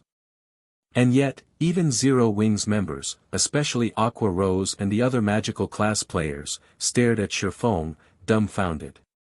Their mana control had been much greater than Shifeng's, especially after they had unlocked their mana body's full potential. After resting for 3 short hours, however, Shifeng had gained far more control, pulling leagues ahead of them. Just what was going on?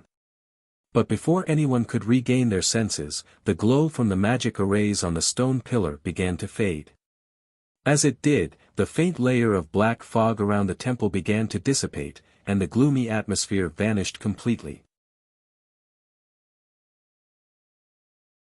Chapter 2491, Basic Mana Control, he decoded it.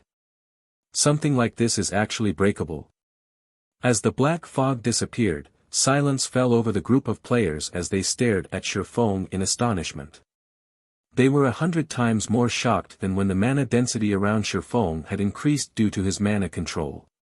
The demon god's temptation temples had survived since ancient times, and the main god system had set the rules that governed them. Players had no choice but to follow these rules if they wished to complete the demon god's temptation. Not even the various superpowers could manage to get around these rules.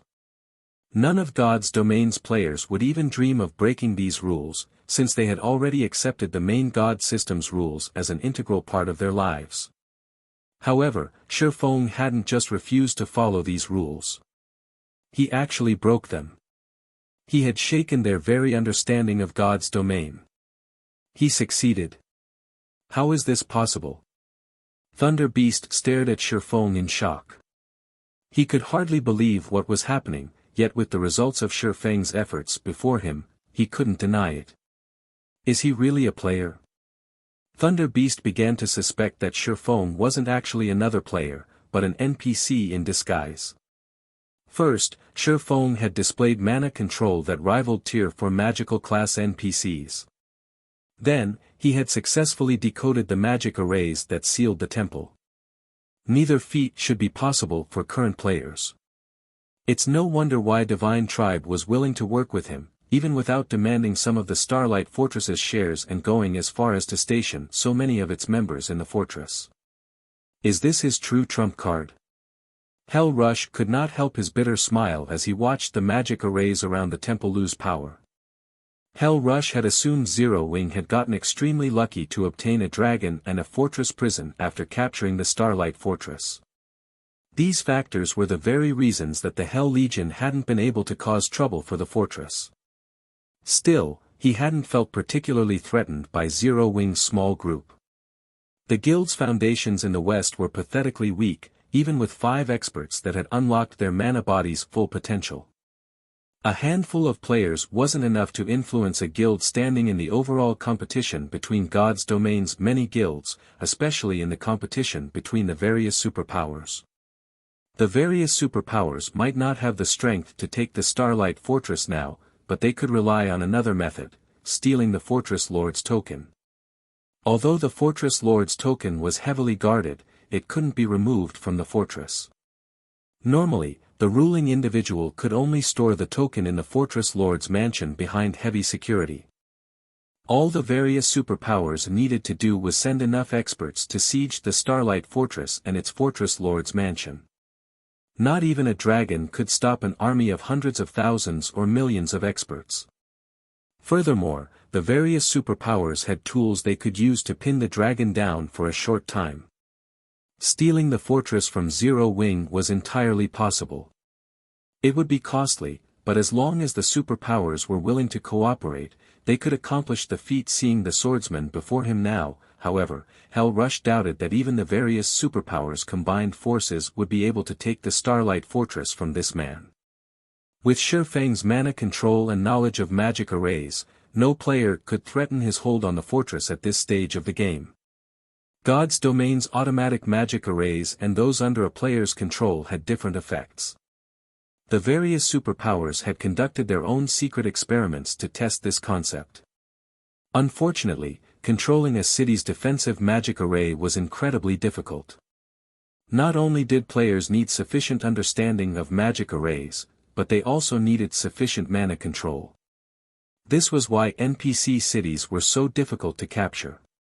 Ordinary players might assume that major NPC cities' defensive magic arrays were simply stronger than those in guild cities, but that wasn't truly the case. The defensive magic arrays in NPC cities were only slightly stronger than those in guild cities, but because NPC cities were guarded by Tier 4 NPCs, there were NPCs that were responsible for manipulating the city's defensive magic array. These NPCs would strengthen the array until the barrier could even withstand Tier 5 NPCs' attacks for a long time.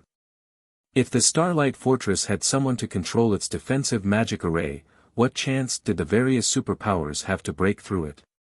While the Hell Legion's members were confused and stunned, excitement overwhelmed Shifang. Thank goodness, I made it. After 3 hours of desperate study, he had finally grasped the profound concepts of the 7 elements. He still couldn't execute any of Holy Annihilation's 3 moves, but he now had basic mana control. He could now draw master magic arrays based on the 4 major elements' movement patterns. Normally, only Tier 3 magical class NPCs could perform the task. He was still far from having the mana control to rival Tier 4 magical class NPCs. To reach that standard, he'd have to draw simple magic arrays with the 3 supreme elements. Once one could do so, they'd be able to create their own mana domains, which were far more powerful than using a skill or spell to form a domain.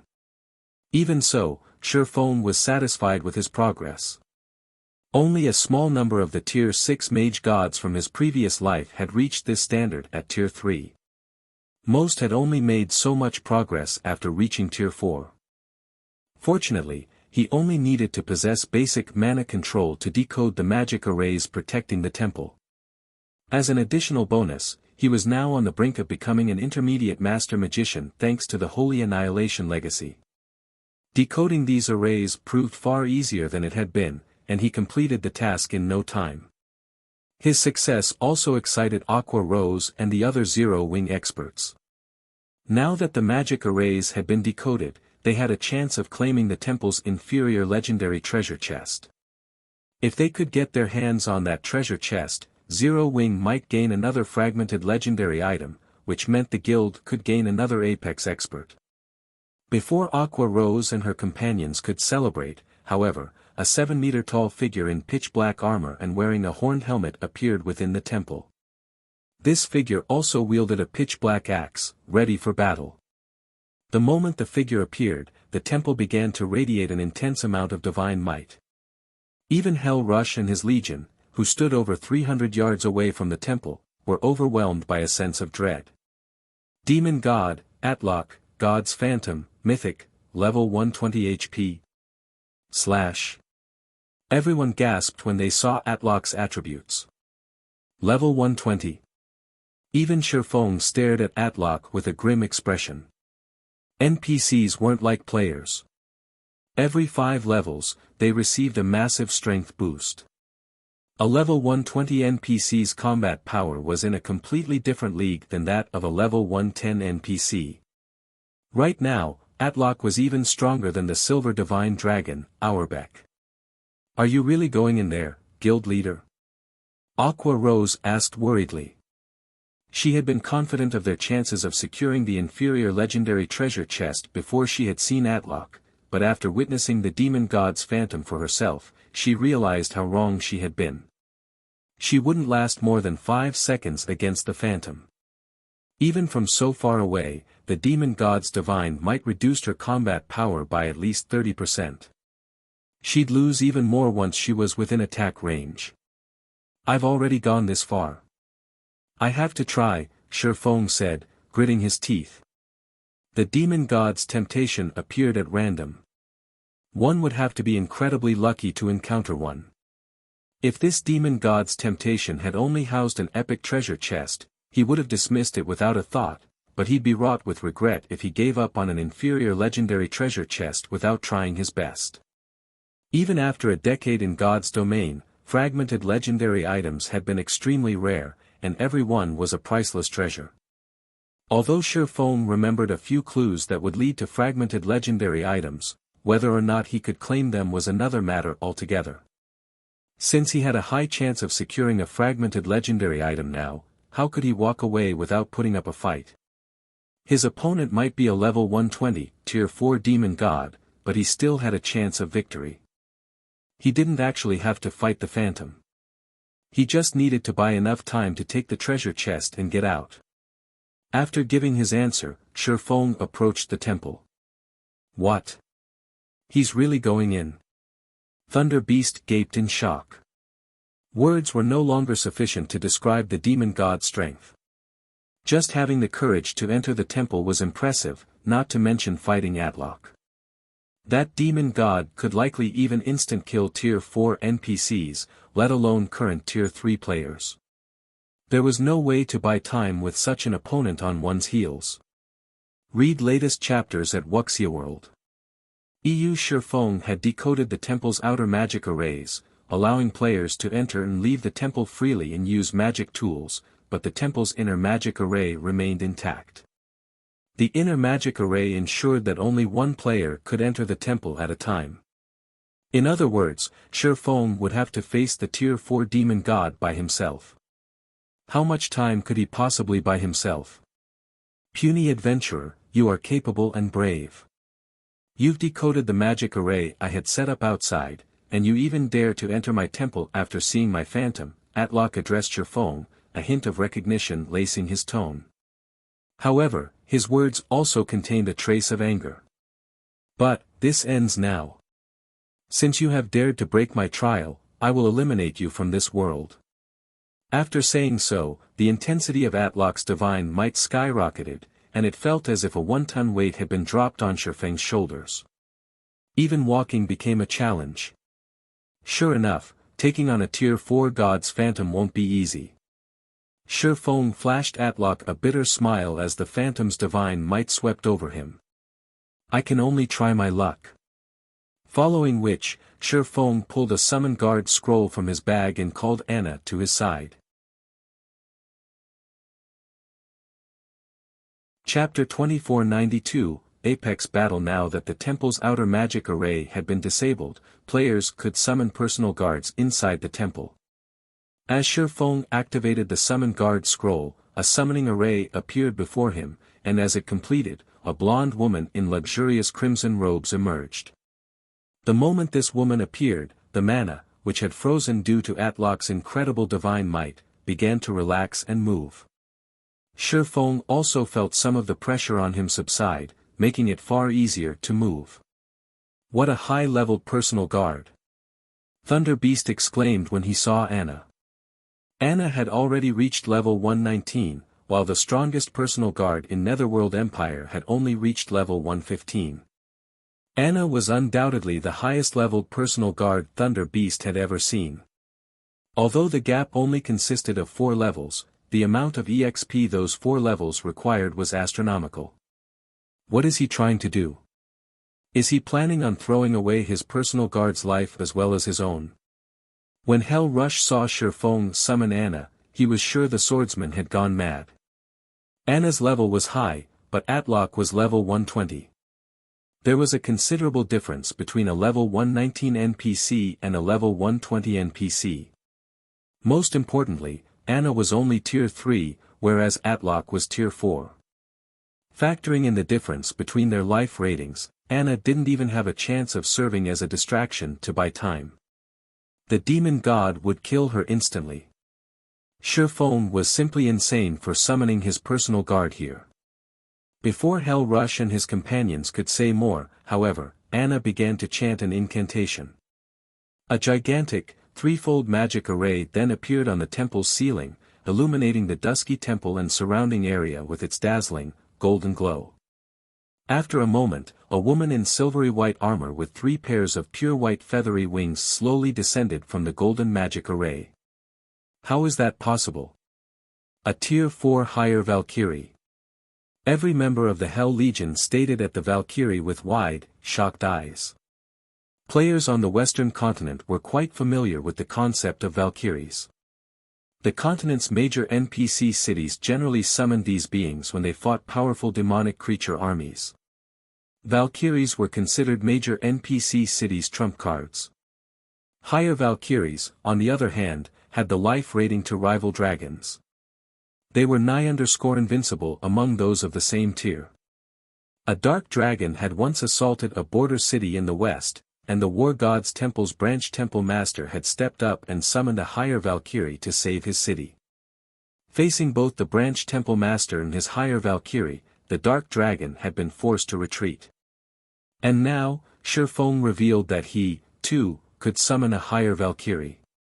Even if he did so by relying on his personal guard, the fact that he had this ability would shock all on the Western continent. A tier 4 higher Valkyrie was even stronger than a tier 4 hero of the same level, and the Valkyrie would have no issues destroying a minor NPC city by themselves. Moreover, unlike the Silver Divine Dragon, Shifeng's higher Valkyrie wasn't chained to the Starlight Fortress, L. He could take this Valkyrie wherever he went and summon her to aid him in battle. Just how many trump cards does he have? Hell Rush was at a loss for words. Not only was Shifeng's mana control and combat power extraordinary, but he could also summon a higher Valkyrie whenever it pleased him. He was practically a one-man army. If the various superpowers that wanted to assassinate Shifeng found out about this, they'd likely abandon any such thought in an instant. Once the higher Valkyrie had joined the battle, Shifeng activated the Ring of Gospel's miniature world and Ring of Brilliance.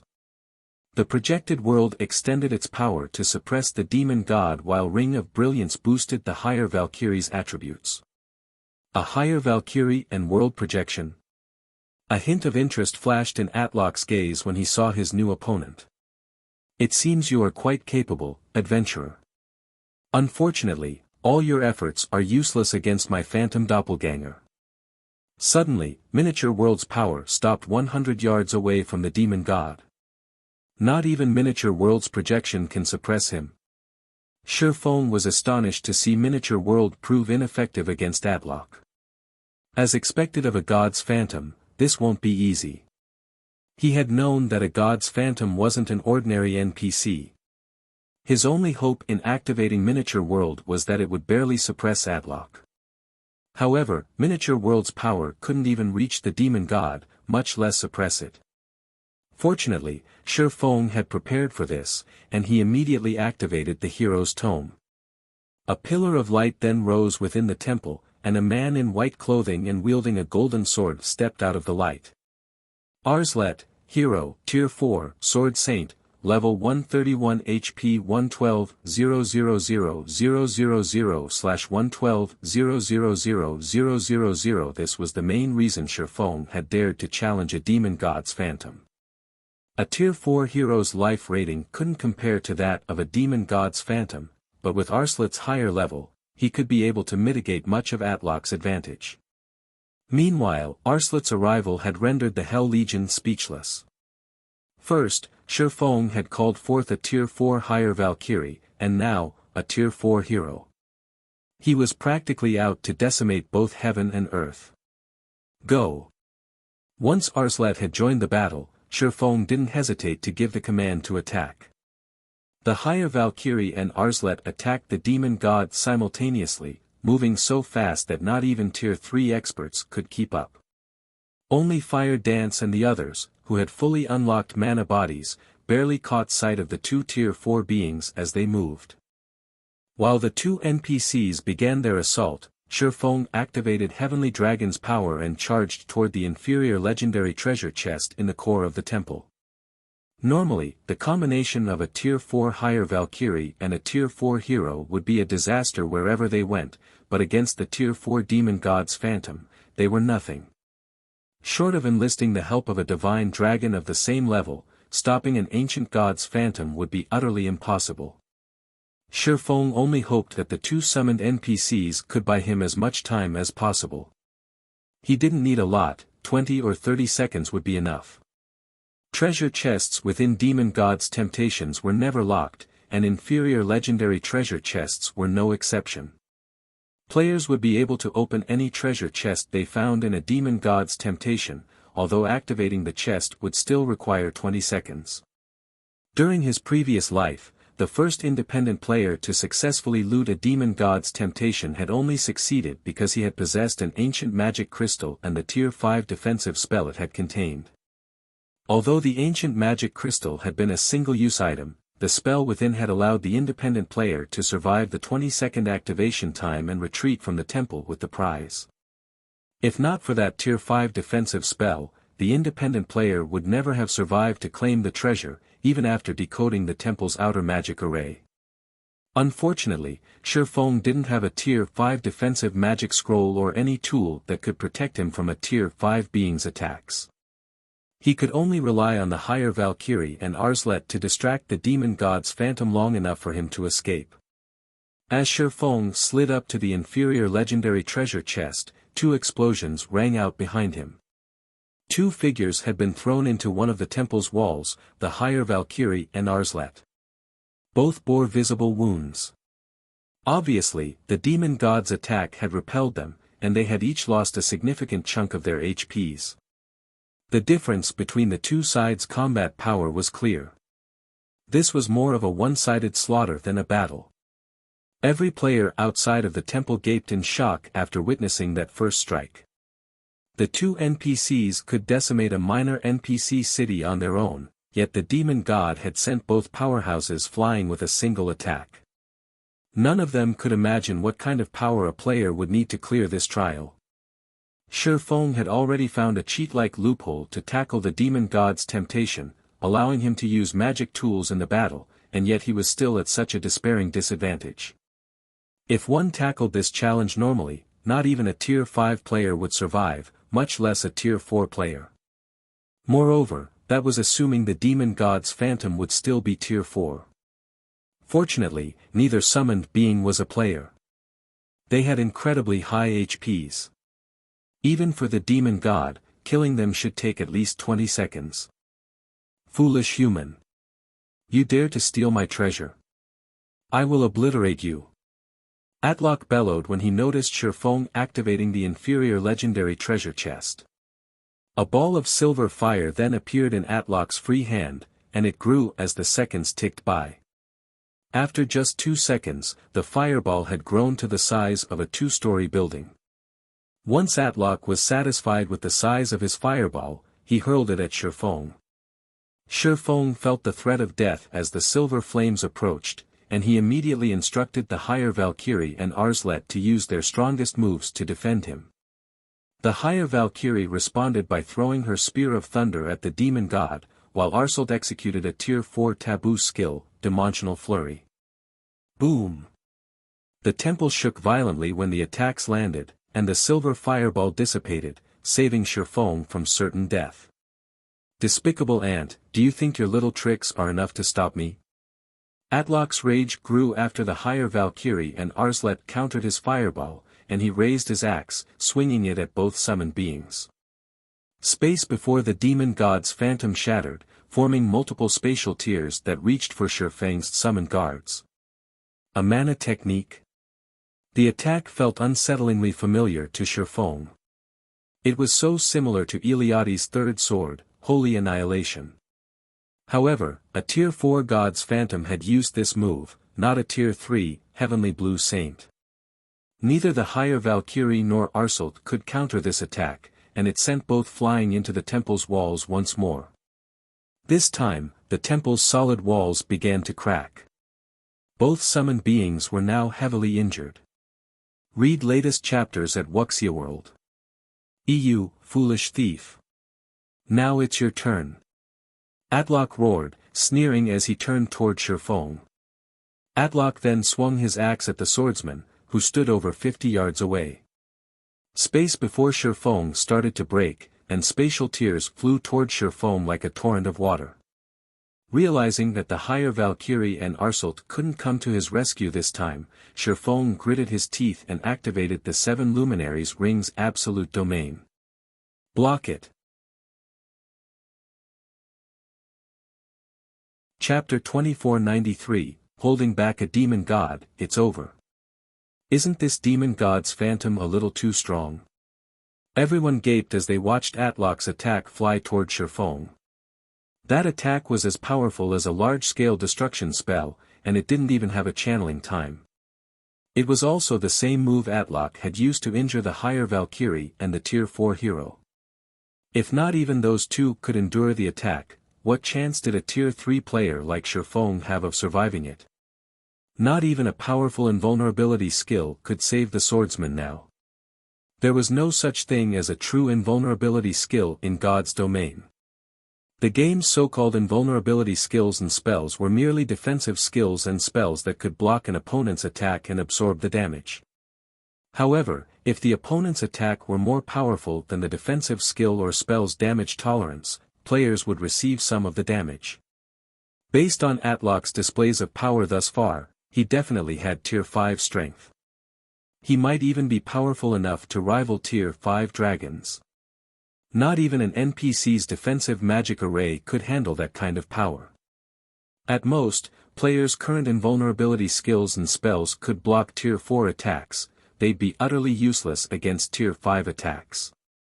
The few horribly unlucky players to encounter Tier 5 beings had tried to use invulnerability skills and spells, yet they had died instantly.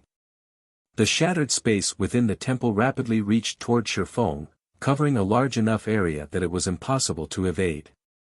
Suddenly, however, golden, divine runes appeared around the swordsman, radiating an indescribably sacred feeling. Boom!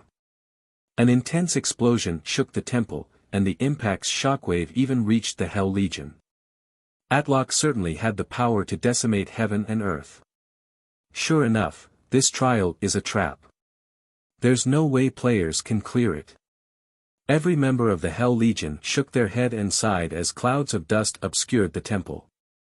If Atlok hadn't used such an unbeatable move, Shifeng might have secured the inferior legendary treasure chest with the help of his higher Valkyrie and Tier 4 hero.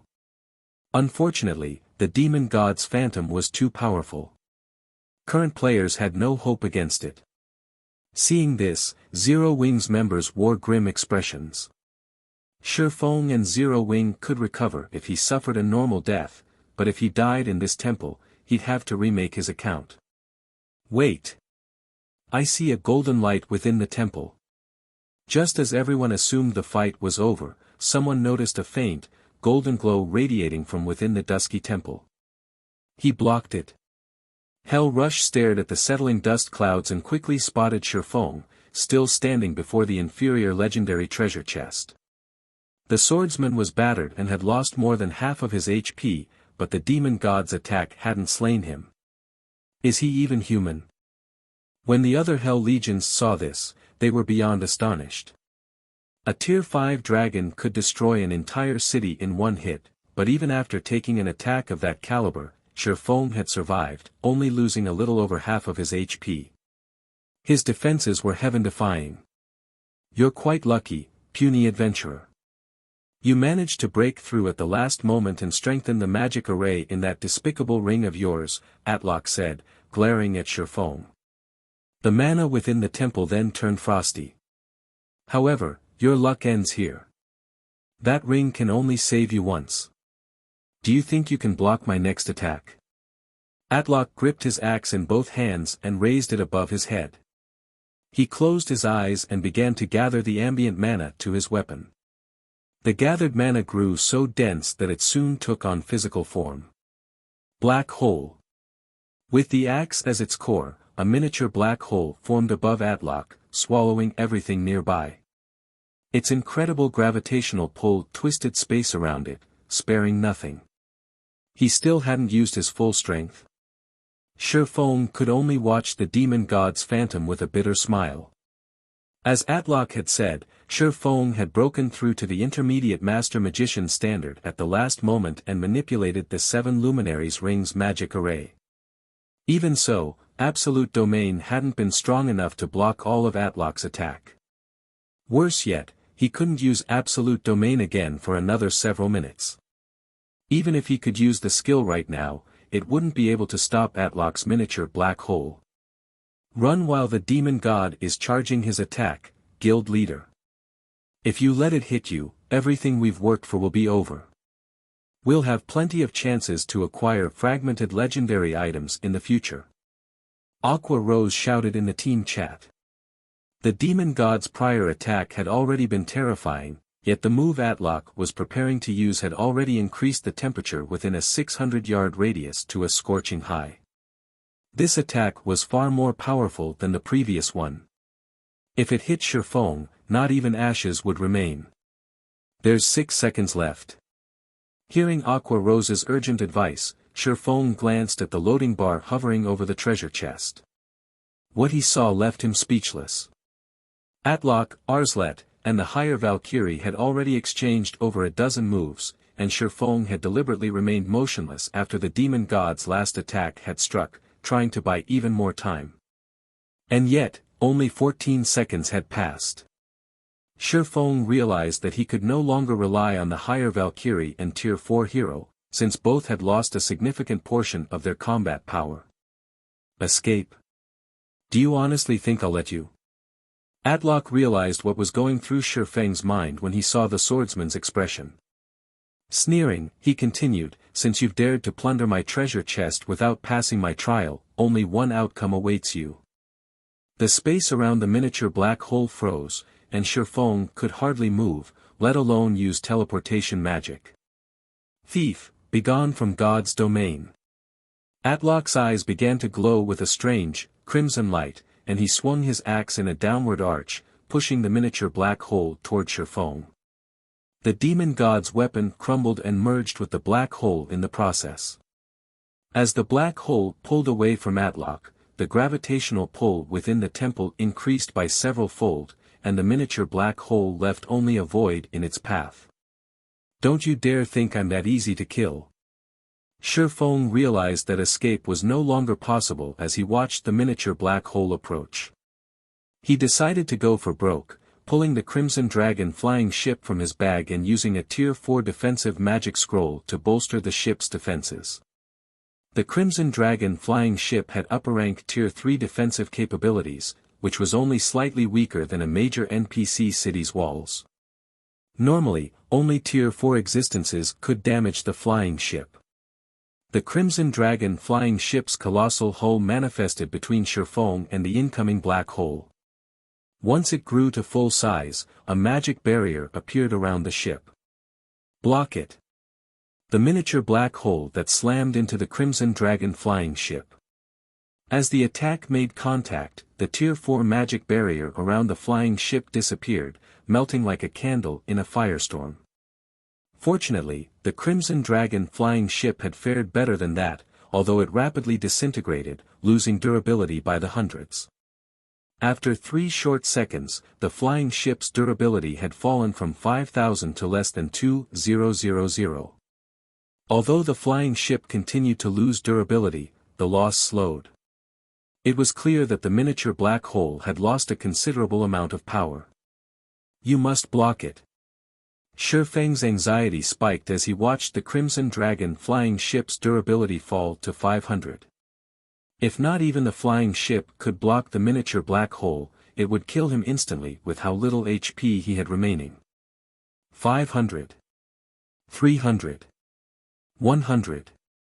Shi Feng thought everything was over the moment the Crimson Dragon flying ship's durability hit 0, but the miniature black hole began to fade away. A short moment later, space within the temple returned to normal.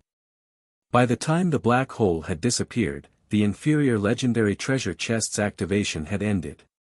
Colorful lights filled the entire temple, so dazzling that one could see them from anywhere on the Star Tomb's second floor. Success! Shi Feng was ecstatic to see the treasure chest's lid open. He reached into the chest without any hesitation, grabbing the items and tossing them into his epic spatial bag, one after another, not bothering to inspect them. Read latest chapters at Wuxia World. Despite Shi Feng's speed, however, the treasure chest was too large, and the items within weren't organized. Moreover, the treasure chest contained over 20 items. By the time Shi Feng collected the 10th item, Atlok was mad with wrath. "You'll never leave this place alive, thief!" Atlok bellowed. Shi Feng heard the sound of shattering chains, and the demon god's phantom grew from Tier 4 to Tier 5. The phantom now exuded enough power that even Hell Rush and his Hell Legion, who had remained far away from the temple, shuddered in fear. Their instincts screamed at them to flee. Crap! Everyone, run! Shi Feng gave Atlok, who was going berserk, a grim look. He hadn't expected the situation to develop like this. After he gave the command to retreat, he promptly used the Tier 3 instantaneous movement scroll he had prepared beforehand. Chapter 2494, Legendary Event. When Shi Feng disappeared, Atlox became even more incensed. "You think you can escape my grasp, thief?" The demon god's eyes narrowed as he shifted his gaze to the forest's southern end. With a cutting hand gesture, Atlok created a spatial gate, stepping into it and leaving only Anna, Arslet, and the higher Valkyrie in the temple. As Atlok left, the temple began to fade away. The players outside of the temple gasped as it did. They had never dreamed that Shi Feng would get away, accomplishing a feat that not even the West's various superpowers could overcome. Although Shi Feng had relied on a cheat-like method to do so, it was an undeniable fact that he had secured the treasure from a demon god's temptation. What surprised everyone more, however, was the fact that the demon god's phantom had reached Tier 5 at the very last minute. After witnessing the demon god's phantom's combat power at Tier 4, they all knew that it was practically invincible at this stage of the game now that it had reached Tier 5. Destroying an entire empire should be a piece of cake for the being, much less an entire kingdom. Furthermore, the demon god's phantom had left the temple to chase down Shi Feng. The situation was simply absurd. "Commander, let's get out of here. If that demon god returns, it won't rest until every last one of us is dead." Thunder Beast urged Hell Rush once Atlok had left through the spatial gate. Even without Shi Feng's warning to flee, they knew how dangerous their current predicament was. "Retreat." Hell Rush could only sigh as he glanced toward the forest's southern area. Although Shi Feng had secured the treasure, a Tier 5 demon god's phantom was now hunting him. Shi Feng's chances of surviving were practically non-existent. An enraged Tier 5 demon god was no trivial existence. Not even a Tier 5 dragon would escape Atlok's wrath.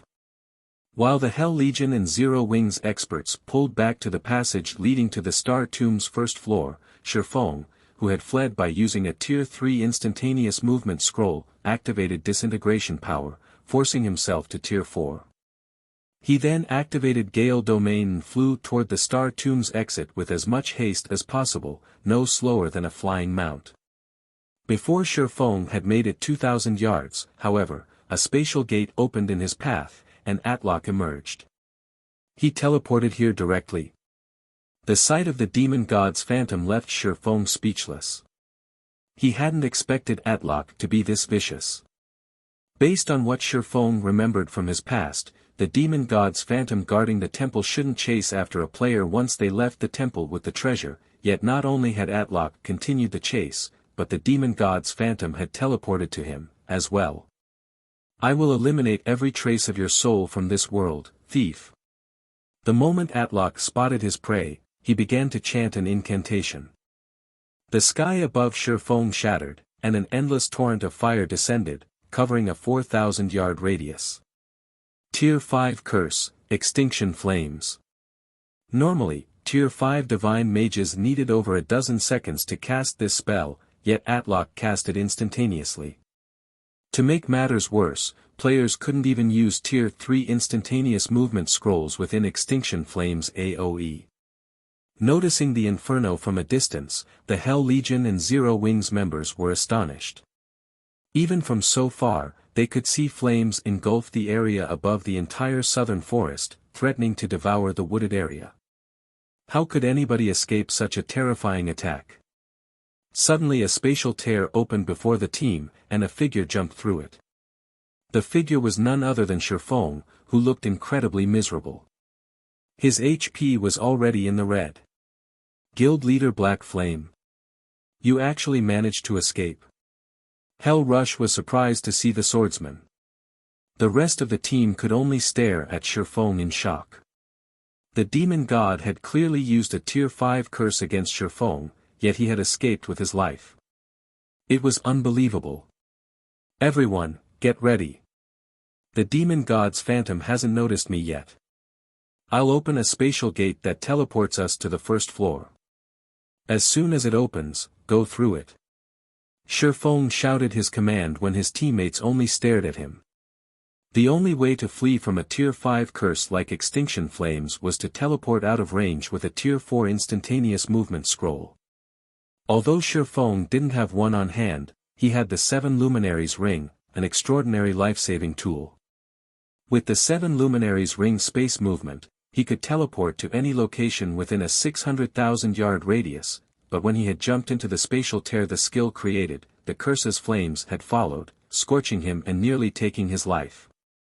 Fortunately, he had activated disintegration power, which temporarily granted him a Tier 4 player's defense and HP. If he had only relied on Heavenly Dragon's power's defense and HP, that attack would have been the end of him. However, space movement had a 3-minute cooldown. If the demon god came at him again, he wouldn't survive. He couldn't just leave the Hell Legion and his comrades here, and now that Atlok was so furious, the demon god's phantom would transform every inch of the Star Tomb into a land of death. Aqua Rose and the others could only survive if they left the regional dungeon now. Shifeng didn't waste any time in summoning the spatial gate. The rest of his team realized that they were in a race against time, as well, and they charged through the spatial gate the moment it was complete, vanishing from the Star Tomb's second floor. By the time Atlok had realized what was happening and used space movement himself, everyone had fled through the spatial gate already. Despicable thief! I will never let you get away with this. Atlok roared as the spatial gate disappeared as well. Meanwhile, once Shifeng was outside of the Star Tomb, he received a system notification. System, you have triggered the legendary quest, Demon God's Wrath. You have stolen Demon God Atlok's treasure, and the Demon God has employed the soul curse against you in retaliation. Not only will Demon God Atlok and his kin hunt you, but you will suffer triple the death penalty. In addition, you will lose 1 level every 7 days. Once your level falls below level 100, the Demon God will find you.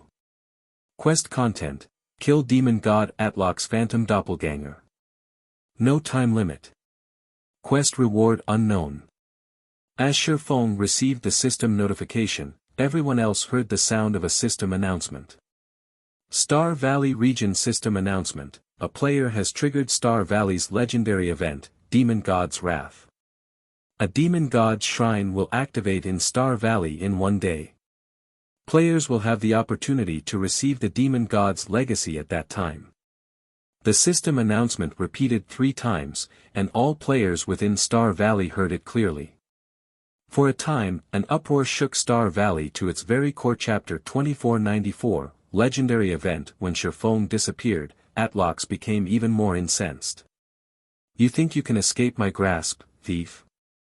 The demon god's eyes narrowed as he shifted his gaze to the forest's southern end. With a cutting hand gesture, Atlok created a spatial gate, stepping into it and leaving only Anna, Arslet, and the higher Valkyrie in the temple. As Atlok left, the temple began to fade away. The players outside of the temple gasped as it did. They had never dreamed that Shifeng would get away, accomplishing a feat that not even the West's various superpowers could overcome. Although Shifeng had relied on a cheat-like method to do so, it was an undeniable fact that he had secured the treasure from a demon god's temptation. What surprised everyone more, however, was the fact that the demon god's phantom had reached Tier 5 at the very last minute. After witnessing the demon god's phantom's combat power at Tier 4, they all knew that it was practically invincible at this stage of the game now that it had reached Tier 5. Destroying an entire empire should be a piece of cake for the being, much less an entire kingdom. Furthermore, the demon god's phantom had left the temple to chase down Shifeng. The situation was simply absurd. Commander, let's get out of here. If that demon god returns, it won't rest until every last one of us is dead. Thunder Beast urged Hell Rush once Atlok had left through the spatial gate. Even without Shifeng's warning to flee, they knew how dangerous their current predicament was. Retreat. Hell Rush could only sigh as he glanced toward the forest's southern area. Although Shifeng had secured the treasure, a Tier 5 demon god's phantom was now hunting him. Shifeng's chances of surviving were practically non-existent. An enraged Tier 5 demon god was no trivial existence. Not even a Tier 5 dragon would escape Atlok's wrath.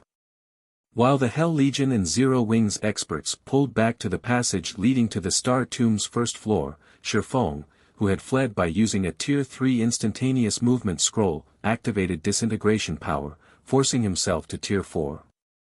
He then activated Gale Domain and flew toward the Star Tomb's exit with as much haste as possible, no slower than a flying mount. Before Shifeng had made it 2,000 yards, however, a spatial gate opened in his path, and Atlok emerged. He teleported here directly. The sight of the demon god's phantom left Shifeng speechless. He hadn't expected Atlok to be this vicious. Based on what Shifeng remembered from his past, the demon god's phantom guarding the temple shouldn't chase after a player once they left the temple with the treasure, yet not only had Atlok continued the chase, but the demon god's phantom had teleported to him, as well. I will eliminate every trace of your soul from this world, thief. The moment Atlok spotted his prey, he began to chant an incantation. The sky above Shifeng shattered, and an endless torrent of fire descended, covering a 4,000-yard radius. Tier 5 Curse, Extinction Flames. Normally, Tier 5 Divine Mages needed over a dozen seconds to cast this spell, yet Atlok cast it instantaneously. To make matters worse, players couldn't even use Tier 3 instantaneous movement scrolls within Extinction Flames AoE. Noticing the inferno from a distance, the Hell Legion and Zero Wings members were astonished. Even from so far, they could see flames engulf the area above the entire southern forest, threatening to devour the wooded area. How could anybody escape such a terrifying attack? Suddenly a spatial tear opened before the team, and a figure jumped through it. The figure was none other than Shifeng, who looked incredibly miserable. His HP was already in the red. Guild Leader Black Flame. You actually managed to escape. Hell Rush was surprised to see the swordsman. The rest of the team could only stare at Shifeng in shock. The demon god had clearly used a tier 5 curse against Shifeng, yet he had escaped with his life. It was unbelievable. Everyone, get ready. The demon god's phantom hasn't noticed me yet. I'll open a spatial gate that teleports us to the first floor. As soon as it opens, go through it. Shifeng shouted his command when his teammates only stared at him. The only way to flee from a tier 5 curse like extinction flames was to teleport out of range with a tier 4 instantaneous movement scroll. Although Shifeng didn't have one on hand, he had the 7 Luminaries ring, an extraordinary life-saving tool. With the 7 Luminaries ring space movement, he could teleport to any location within a 600,000-yard radius, but when he had jumped into the spatial tear the skill created, the curse's flames had followed, scorching him and nearly taking his life. Fortunately, he had activated disintegration power, which temporarily granted him a tier 4 player's defense and HP. If he had only relied on Heavenly Dragon's power's defense and HP, that attack would have been the end of him. However, space movement had a 3-minute cooldown. If the demon god came at him again, he wouldn't survive. He couldn't just leave the Hell Legion and his comrades here, and now that Atlok was so furious, the demon god's phantom would transform every inch of the Star Tomb into a land of death. Aqua Rose and the others could only survive if they left the regional dungeon now. Shifeng didn't waste any time in summoning the spatial gate. The rest of his team realized that they were in a race against time, as well, and they charged through the spatial gate the moment it was complete, vanishing from the Star Tomb's second floor. By the time Atlok had realized what was happening and used space movement himself, everyone had fled through the spatial gate already. Despicable thief! I will never let you get away with this. Atlok roared as the spatial gate disappeared as well. Meanwhile, once Shifeng was outside of the Star Tomb, he received a system notification. Read latest chapters at Wuxia World. EU system, you have triggered the legendary quest, Demon God's Wrath. You have stolen Demon God Atlok's treasure, and the Demon God has employed the soul curse against you in retaliation. Not only will Demon God Atlok and his kin hunt you, but you will suffer triple the death penalty. In addition, you will lose 1 level every 7 days. Once your level falls below level 100, the Demon God will find you. Quest content, kill Demon God Atlok's phantom doppelganger. No time limit. Quest reward unknown. As Shifeng received the system notification, everyone else heard the sound of a system announcement. Star Valley Region System Announcement, a player has triggered Star Valley's legendary event, Demon God's Wrath. A Demon God's Shrine will activate in Star Valley in 1 day. Players will have the opportunity to receive the Demon God's legacy at that time. The system announcement repeated 3 times, and all players within Star Valley heard it clearly. For a time, an uproar shook Star Valley to its very core. Chapter 2495, Star Valley Shaken. Star Valley has a Demon God's legacy, L. What's going on? The system is releasing a God's legacy. Won't it make players invincible in God's domain? The Demon God's Shrine. I have to check it out. After the system announcement, many players in Star Valley practically glowed with excitement. They wanted nothing more than to charge toward the Demon God's Shrine to investigate the event. In God's domain, legacies were even more important than weapons and equipment. Legacies could transform players' foundations, setting them up with a more advanced starting point than others. With a powerful legacy, players could also learn stronger skills or spells. They could even obtain top-tier weapons and equipment that were specific to their legacy. An ordinary legacy could boost an ordinary player into the ranks of experts. However, legacies were incredibly rare in God's domain, even rarer than epic items. Most importantly, legacies weren't publicly available. Players could only obtain one through luck. And yet, not only did the Demon God's Shrine offer a legacy to the general public, but the system had also declared that it was a demon god's legacy. This wasn't just some random legacy, barely related to the demon god. Why wouldn't players go crazy over this news? God's legacies were the highest-ranking legacies in God's domain. Even the various super guilds' big shots dreamed of obtaining one. Unfortunately, God's legacies were so rare that players could only find them if they were truly lucky. While the players in Star Valley were in an uproar, news had reached the various superpowers. What? A demon god's legacy? Someone has managed to uncover a demon god's legacy. Look into this matter immediately. Find out who was responsible for activating the demon god's shrine. That player must have more details about the development. I want all of our guild's tier 3 experts sent to Star Valley immediately. We must secure the demon god's legacy before the other powers. The various superpowers went mad when they learned of the demon god's shrine, dispatching organized expert teams to Star Valley. They also ordered investigations into the player responsible for activating the shrine. For a time, the various powers experts and independent experts flooded Star Valley. While all of these players gathered, hunting for the demon god's shrine, silence reigned over the Hell Legion, which rested a short distance away from the Star Tomb. None of them were sure whether they should congratulate Shifeng or pity him. None were more familiar with the situation than they were. Shifeng was responsible for activating the demon god's shrine in Star Valley and for the availability of a god's legacy, yet he couldn't have anything to do with it.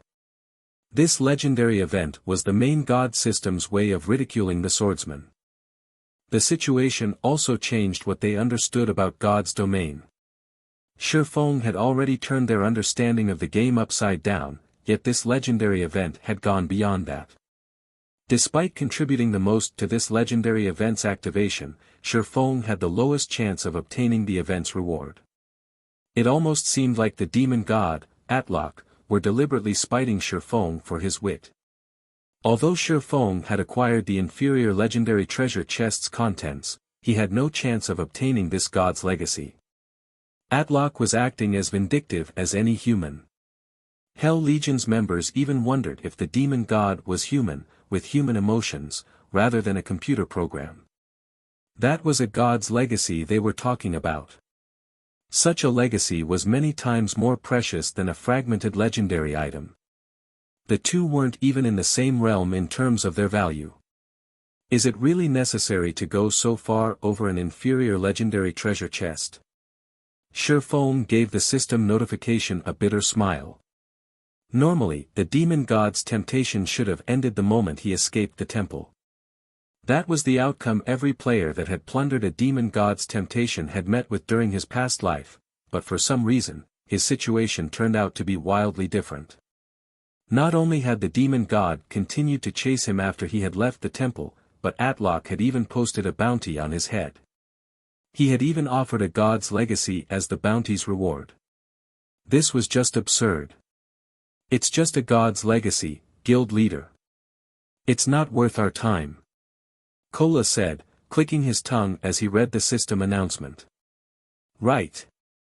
We're strong enough that we'll have plenty of chances to obtain other gods' legacies in the future. Aqua Rose added, nodding in agreement.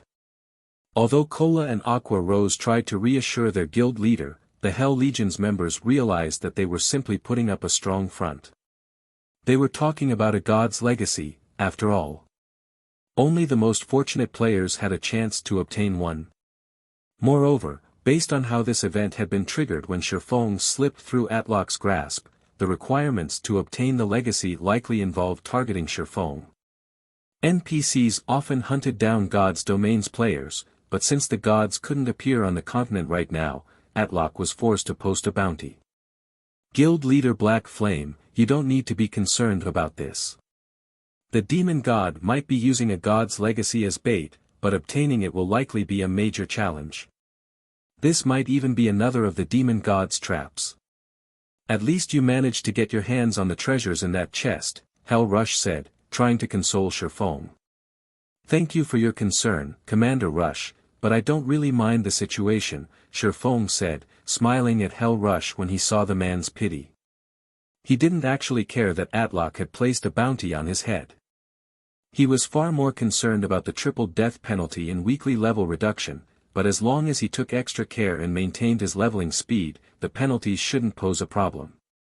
While the Demon God's legacy might be more valuable than a fragmented legendary item, perhaps even more than a legendary item, he had no desire for it. Atlock's legacy was on par with Aqua Rose's Sea God's legacy. At most, it was a peak legacy. Moreover, Hell Rush didn't know that Atlock wasn't the only demon god after his life. He had plenty of time bombs threatening his life in God's domain. What was one more? If offending a demon god meant that he could get his hands on a fragmented legendary item, he didn't mind offending a few more. None of the Hell Legion's members believed Shifeng's claim, however. They had all witnessed the swordsman's strength. If anyone had a chance of obtaining the demon god's legacy, it'd be Shifeng, but since the man in question had brushed the issue off, they could only nod and smile in response. Read latest chapters at Wuxia World. Right, guild leader, what did you get from the treasure chest? Kola eagerly asked, ignoring the Hell Legion's skeptical looks. Kola's question reminded Shifeng that he hadn't inspected the items. He immediately opened his back to see what he had won. He had been too busy fleeing for his life earlier, so he hadn't had the time to investigate his loot.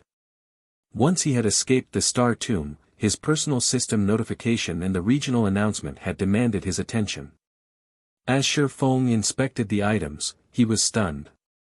It's no wonder why that demon god's reaction was so extreme. If I had been in his position, I'd have gone crazy, too. When Shifeng saw the crystal radiating divine might in his bag, realization dawned on him.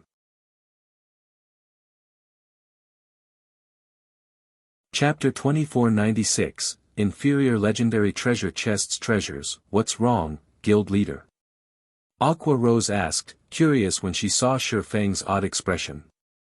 They had gone to great lengths to loot the shrine's treasure chest.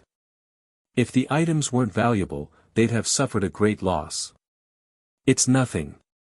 I'm just surprised by how excellent our harvest is, Shifeng said, chuckling. Not only did we obtain a few legendary materials and the Star of Light I was after, but we've also obtained an epic weapon set, a fragmented legendary item, and a dark gold set equipment forging design.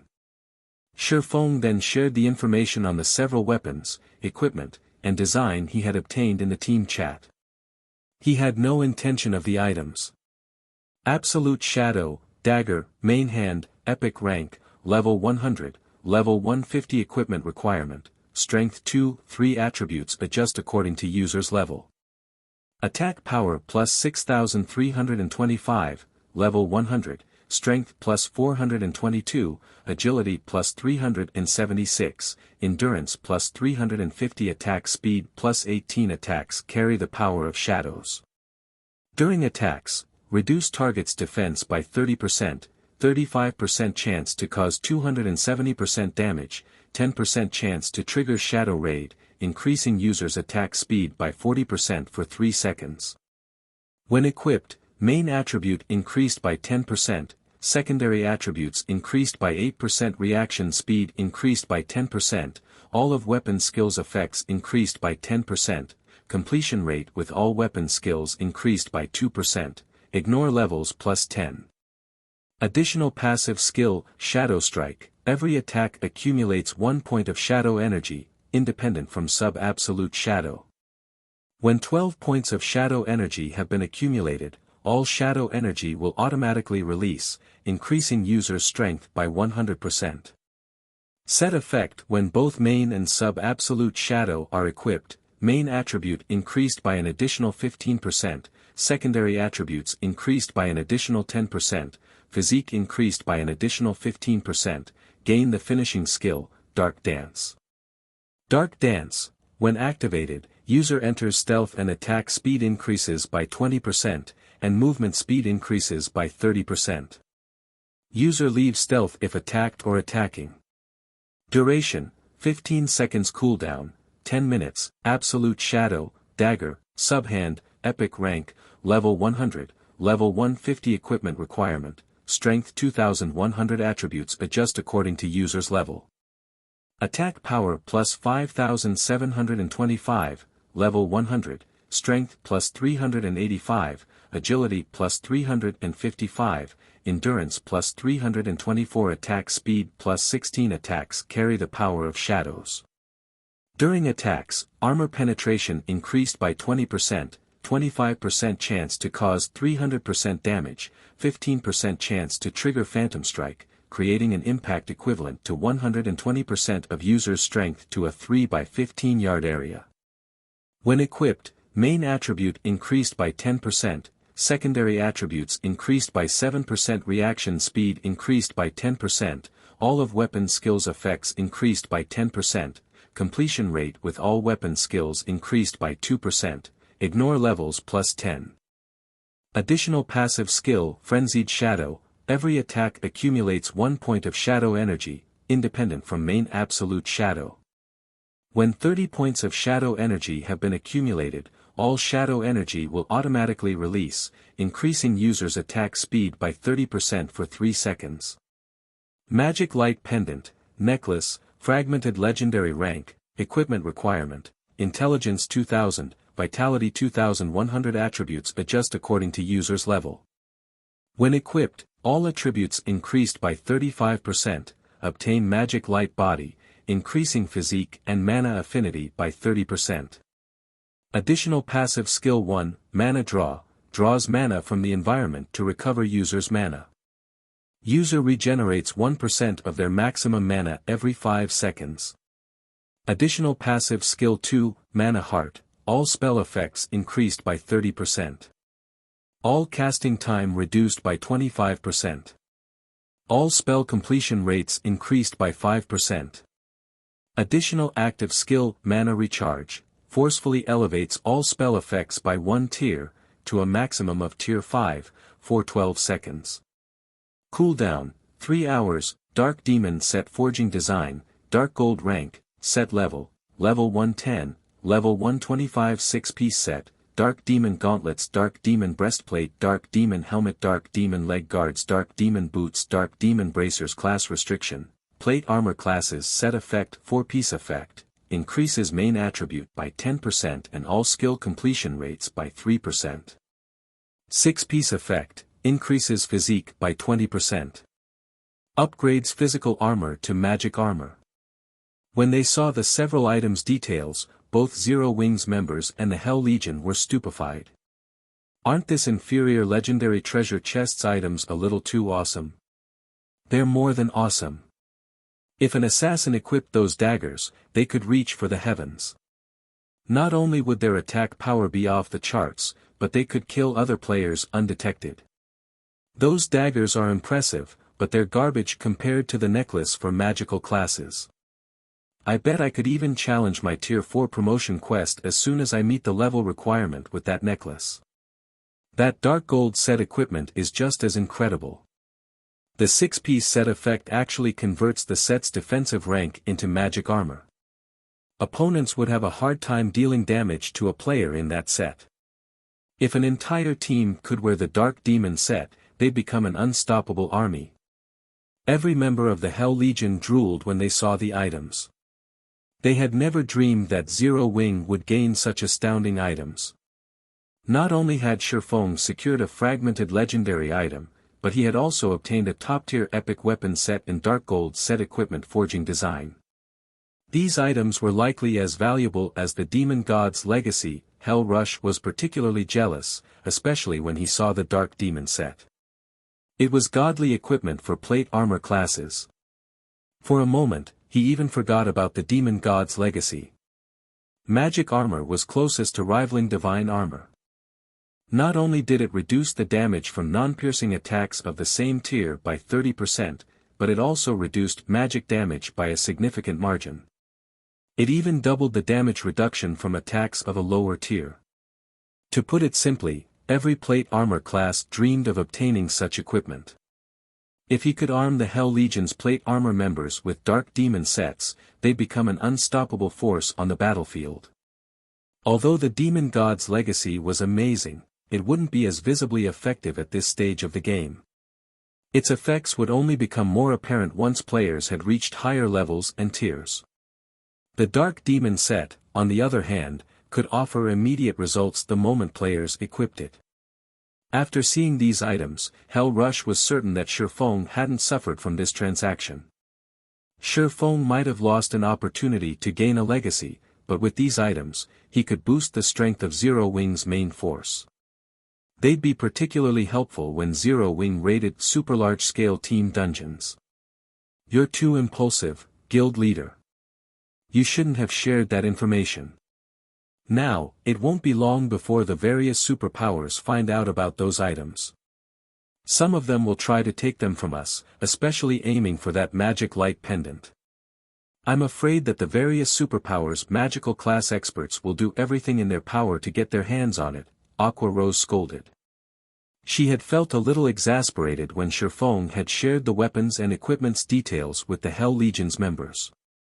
She realized that Shifeng wanted to reassure that Zero Wing hadn't suffered, but exposing a fragmented legendary item like the magic light pendant was unwise. It won't hurt anything if they know. Besides, hostile powers will assume that we've gained something powerful even if we didn't say anything.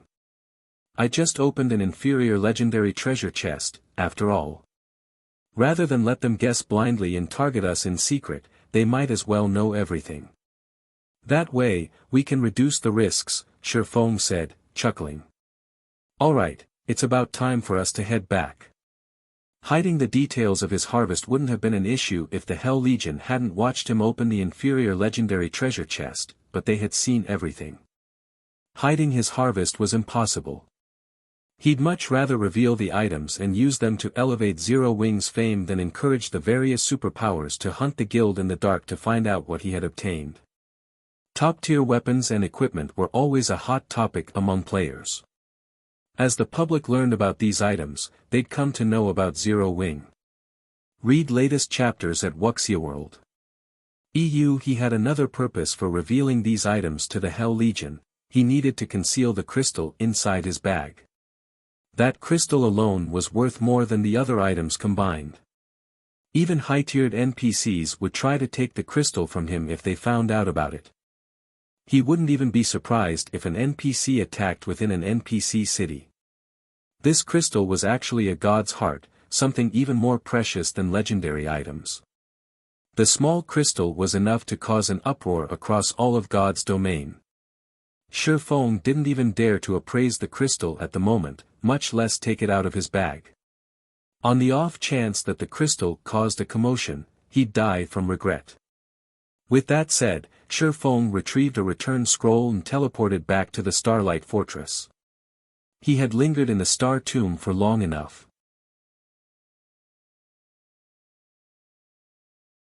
Chapter 2497, Changes to the Starlight Fortress. Star Valley, Starlight Fortress. As Shifeng and the others returned to the Starlight Fortress, they were surprised by the sight that greeted them. Players now crowded the previously unpopular Starlight Fortress, and some hadn't even reached level 100 yet. These players hawked their wares from the fortress's streets, selling all kinds of resistance potions and equipment. Some of them even sold level 100 plus secret silver weapons and equipment. Such prosperity made it hard to imagine that the Starlight Fortress was a small fortress that had only opened less than a week ago. It looked more like a medium fortress that had been open to the public for several months. Why are so many players here? Thunder Beast was stunned and confused as he glanced at the crowded streets. He knew that very few players, other than Divine Tribe and his team, had been in the fortress before they had left on their expedition. The Starlight Fortress's entrance fee and general expenditures were exorbitant, after all. Remaining in the fortress for one extra day alone cost players another magic crystal. Not even experts like him could tolerate such a high price, not to mention normal players. With how Shifeng ran the fortress, Thunder Beast thought he would be fortunate to earn enough to sustain the fortress's daily operations. But contrary to his expectation, the Starlight Fortress practically overflowed with wealth, most of which came in the form of magic crystals. This fortress was almost more profitable than a grade 3 or vein. The situation even astonished Hell Rush. Even if the Demon God's Shrine has attracted quite a few players to Star Valley, the Starlight Fortress shouldn't have developed so quickly. What exactly happened here? Hell Rush watched the players wander the fortress's streets in confusion. He had expected the Starlight Fortress to become a popular location in Star Valley. Not many on the western continent could resist the temptation of a demon god's legacy, and if they wanted to obtain it, they had to spend some time in the area. There was no denying that the Starlight Fortress was the best resting spot in Star Valley. The cost of living in the fortress might be incredibly high, but compared to a demon god's legacy, the cost was practically negligible. However, less than half an hour had passed since the system announcement. How had so many players gathered in the fortress in less than 30 minutes? Commander, I think the mana here has changed. Since we've arrived, my mana affinity has increased, a tier 3 elementalist informed Hell Rush. I can even sense a significant amount of the 3 supreme elements in the fortress's ambient mana, the 3 supreme elements. Doesn't that mean that this environment can rival that of ancient times? Hell Rush couldn't help his growing excitement. Ordinary players wouldn't have a clue about the environment of ancient times or its effect on players, but as the Hell Legion's commander, he understood much about God's domain. If the Starlight Fortress's environment resembled that of ancient times, the players resting in the fortress would have a much easier time unlocking their mana body's potential. Every player's mana body consisted of all 7 elements, and within an environment that lacked the 3 supreme elements, unlocking one's mana body was excruciatingly difficult. What did you do, guild leader? There are so many players here now. Our daily income should be far more than 200,000 magic crystals. Aqua Rose asked Sherphone when she saw the crowded streets. With so many magic crystals, we won't have to worry about producing the Dark Demon set. Not only did the Dark Demon set's production require a lot of rare materials, but it also required a ridiculous number of magic crystals. Forging a single set required 10,000 magic crystals, and the other rare materials could only be purchased with magic crystals. Overall, crafting each Dark Demon set would cost at least 20,000 magic crystals. Not even some ordinary powers could afford such an insane production cost. Zero Wing had already spent almost all of its magic crystals on materials from Divine Tribe and during the Starlight Fortress's capture. With how few they had left, developing the Starlight Fortress would prove challenging, not to mention crafting the Dark Demon set. The Starlight Fortress operated like a giant machine that relentlessly devoured magic crystals. Just keeping the fortress's magic array running was a huge expenditure, to say nothing of the summoning tower and fortress prison. Overall, the Starlight Fortress cost a minimum of 30,000 magic crystals per day. Zero Wing had already been forced to borrow magic crystals from Divine Tribe to sustain the fortress. However, now that the Starlight Fortress's player population had exceeded 200,000, the fortress earned a minimum of 200,000 magic crystals per day. Even after deducting the fortress's various expenditures, Zero Wing would earn more than 100,000 magic crystals in daily profit. Over 100,000 magic crystals of pure profit. Zero Wing wasn't even capable of earning so many magic crystals per day, even with Stone Forest City, Zero Wing City, and the guild's several Veins. I haven't done anything. Players are just becoming more perceptive, Sherphone said, chuckling at Aqua Rose's excitement. The Starlight Fortress was an ancient fortress. Once it opened to the public, it would gradually attract the 3 supreme elements from its surroundings to recreate its original environment. However, this was a very long and arduous process. It would still take some time before the fortress had an environment that could rival that of ancient times. Even so, the feature was incredibly precious to God's Domain's players. The environment wouldn't only be useful to players trying to unlock their mana body's potential. It would also help as players tried to climb through the tiers. As players aimed for higher tiers, they had to have a basic understanding and control of the 7 elements. Without this control and knowledge, they'd always be weaker than others of the same tier. As for the matter of the Dark Demon set, he had been nursing a headache over the issue, as well.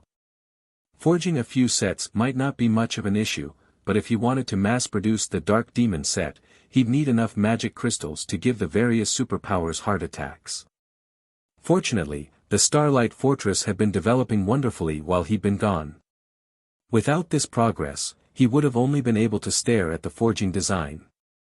While he had solved the problem of materials, however, he still needed sufficient manpower. He couldn't do it all by himself. He would need at least 2 other advanced master forgers to ensure a reliable success rate when Happy faced the Dark Demon set. The cost of failure would even be enough to put a first-rate guild in the red. Suddenly, a party of level 106 plus peak experts, led by a beautiful woman, approached Shifeng.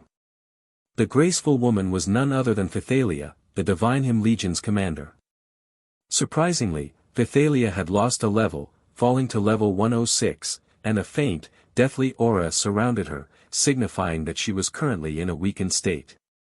The revelation shocked Shifeng and the others.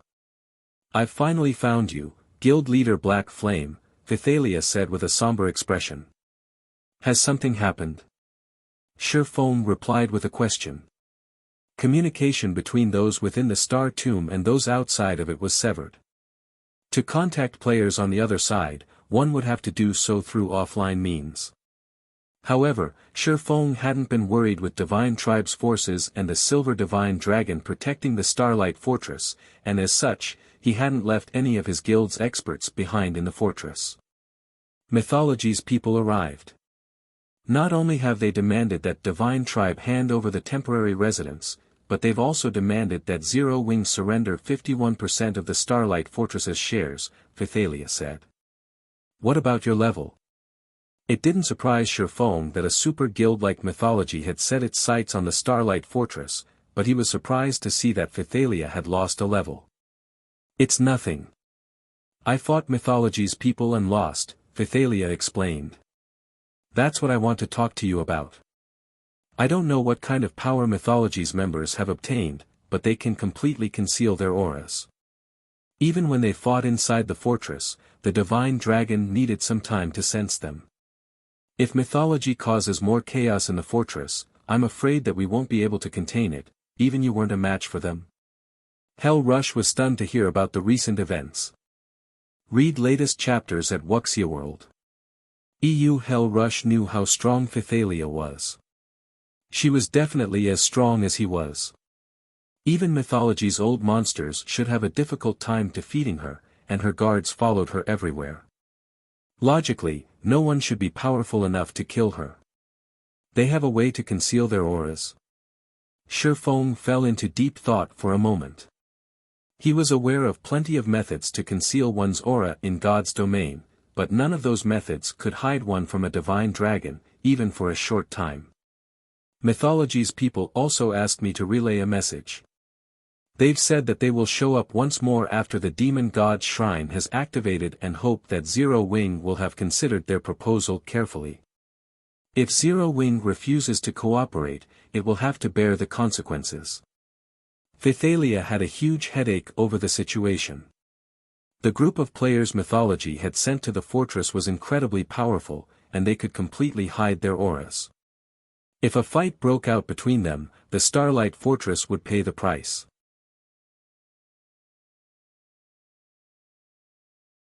Chapter 2498, God's Heart. As Phythalia finished speaking, silence fell.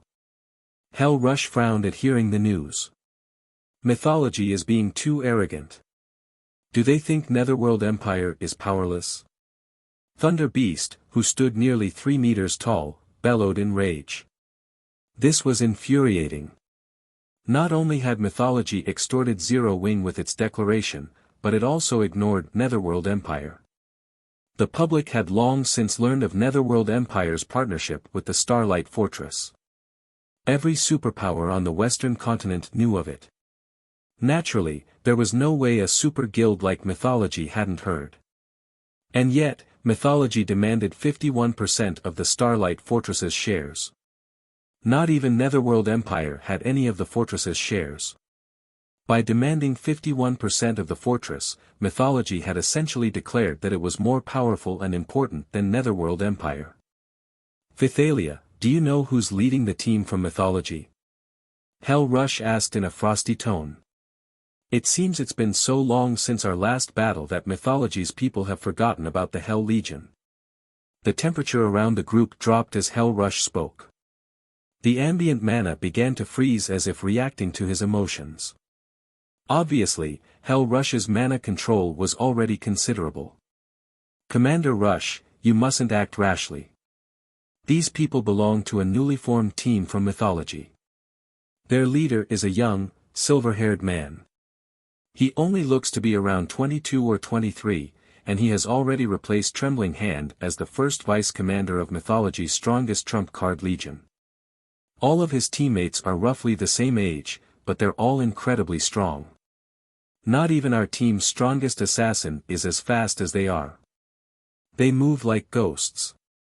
When they had appeared behind me, I hadn't noticed their presence at all, Fythalia elaborated when she realized that Hell Rush intended to pick a fight with these mythology members. Their team will be especially difficult to take down in the fields. She understood Hell Rush's rage, but this team had a little over a dozen players, and they could all vanish without a trace. If the Hell Legion fought these players in the Starlight Fortress, they might be fine, but the Legion would only be running towards its death if it tried to take them on in the fields. With the complex terrain in the fields, not being able to sense one's opponent would leave one blind. Even if Hell Rush and the others were strong, those mythology members were exceptionally fast. Pinning down just one of those players would require 5 or 6 peak experts at the very least. And there were over a dozen of those experts. When these players had attacked the dozens of peak experts under her command, she hadn't been able to stop them. These mythology members targeted a single player before fleeing once they killed their mark. It was easy to imagine how formidable they'd be out in the fields. He's replaced Trembling Hand. How is that possible? Thunder Beast was astonished. Trembling Hand had been known as a genius ever since he had joined the virtual gaming world. He had fought in virtual games for over a dozen years now and had long since reached the domain realm. He had achieved just as much in the domain realm as Hell Rush, and the man was still in his 30s. He was currently at his prime, and he still had plenty of room for improvement. The various superpowers upper echelons all believed that Trembling Hand was the most likely player to become the commander of mythology's strongest trump card legion, and yet, he had lost his position as first vice-commander to a youth. Even Hell Rush wore a grim expression after hearing the news. It's no wonder why they dared to spout such nonsense. It seems they're not all talk after all. Hell Rush thought, his eyes narrowing as he thought about how to deal with these people. If what Fythalia said was true, this would be a major problem. There were only a few members of the Hell Legion who could go up against Trembling Hand. None of the rest of the Legion's members would last very long against him. Meanwhile, the youth Fythalia mentioned could evade detection and was even stronger than Trembling Hand. If that were true, none of the Hell Legion's members would last more than a handful of moves against this silver-haired youth. Unless the target had an invulnerability skill or spell, not even Hell Rush could help before the youth executed 3 or 4 moves. Meanwhile, if this youth wanted to escape, they'd need at least 20 peak experts to stop him, and that was assuming that these experts didn't lose sight of the young man. Commander Fythalia, do you have a record of their entry and exit from the fortress? Shifeng asked. No. They seem to have just appeared, and based on their behavior, they had no issue slipping past the gate security. Not even the Tier 3 NPCs noticed them, Fythalia said, shaking her head. Divine Tribe had stationed some of its Tier 3 personal guards to manage the Starlight Fortress's front gate, but when she had checked the NPC's asterisk records, there was no mention of the players from mythology. It was as if these people had appeared out of thin air. Stopping these players at the fortress's gate wasn't even possible. This is interesting, Shifeng said, smiling. Interesting? Fythalia could not help but roll her eyes. For a moment, she wondered if Shifeng understood the severity of this situation. With the ability to enter and leave the Starlight Fortress freely, no one could stop these players from causing chaos within the Starlight Fortress. The Starlight Fortress had just taken off. If chaos ensued inside, it would spell tragedy for the fortress's development. Nobody wanted to remain in an unsafe location, especially when important resource transactions were involved. Of course. Leave the rest to Zero Wing, although I will have to continue to trouble you regarding the fortress's daily security, Commander Phythalia, Shifeng said as he nodded confidently. If this had happened before he had obtained a god's heart, these ghost-like experts would have been a huge headache for him. Without the ability to instant kill these players, they could disappear to any random comer of the fortress, and that would be the end of the story. He would have no choice but to let these people leave. However, the situation had changed. He now had a god's heart, a source of eternal energy that rivaled the value of divine artifacts. Not only could one use this god's heart as a power core, but one could also release the eternal energy it contained and use it to learn new concepts. It was the best item when trying to comprehend new information. Eternal energy was an even more powerful energy than mana. Only the gods could use and gather the energy, and even they struggled to collect it. Since the gods had long since removed themselves from the world, finding eternal energy had become incredibly difficult in God's domain, even for Tier 5 NPCs, who stood at the apex of this world. A single, small drop of concentrated eternal energy would be enough to incite an all-out brawl between Tier 5 NPCs and Tier 6 God-ranked players.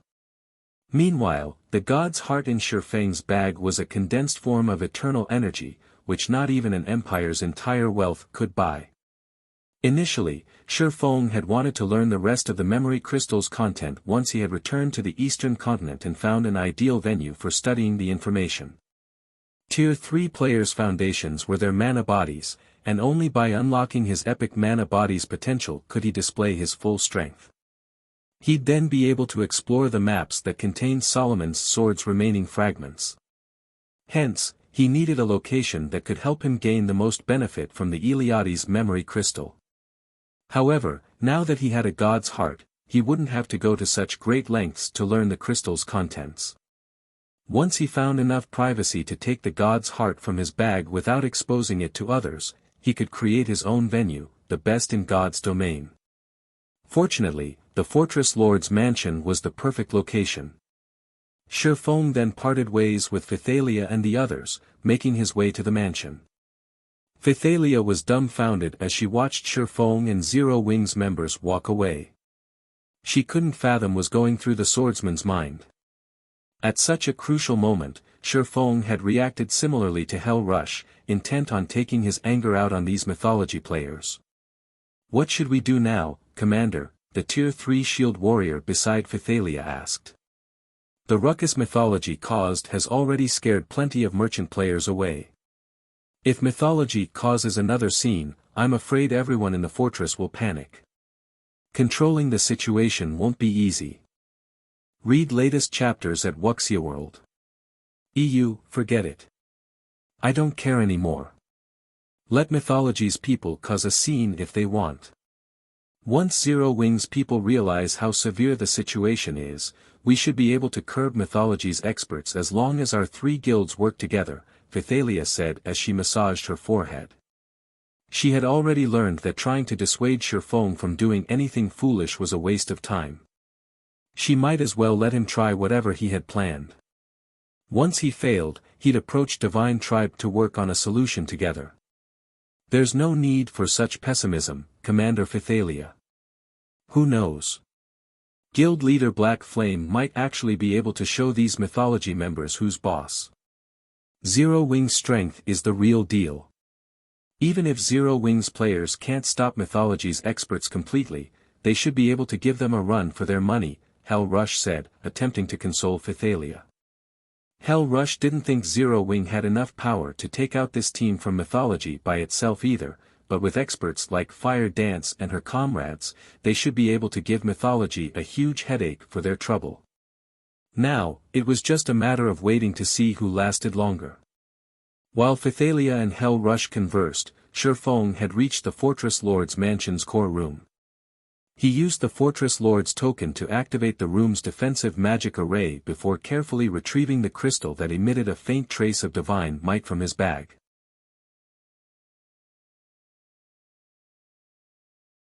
Chapter 2499, Epic Mana Body unlocked. As Shifeng pulled the god's heart from his bag, faint mana pulsed throughout the dark and quiet core room. It wasn't a lot of mana, but it had enough power that space within the room trembled. When the pulse encountered the room's magic barrier, it, too, began to tremble, almost failing to block the mana.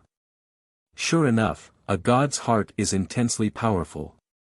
I only took it out of my bag, and it nearly felled the room's magic barrier. Shifeng stared at the magic barrier around the room, astonished. Fortunately, he was within an ancient fortress's core room. This magic barrier was far stronger than ordinary versions. Even mythic monsters would have an extremely hard time trying to destroy it. Had he retrieved the god's heart in any other location within the Starlight Fortress, the barrier wouldn't have been able to contain the mana pulse. The energy would have escaped and caught the attention of everyone within the fortress.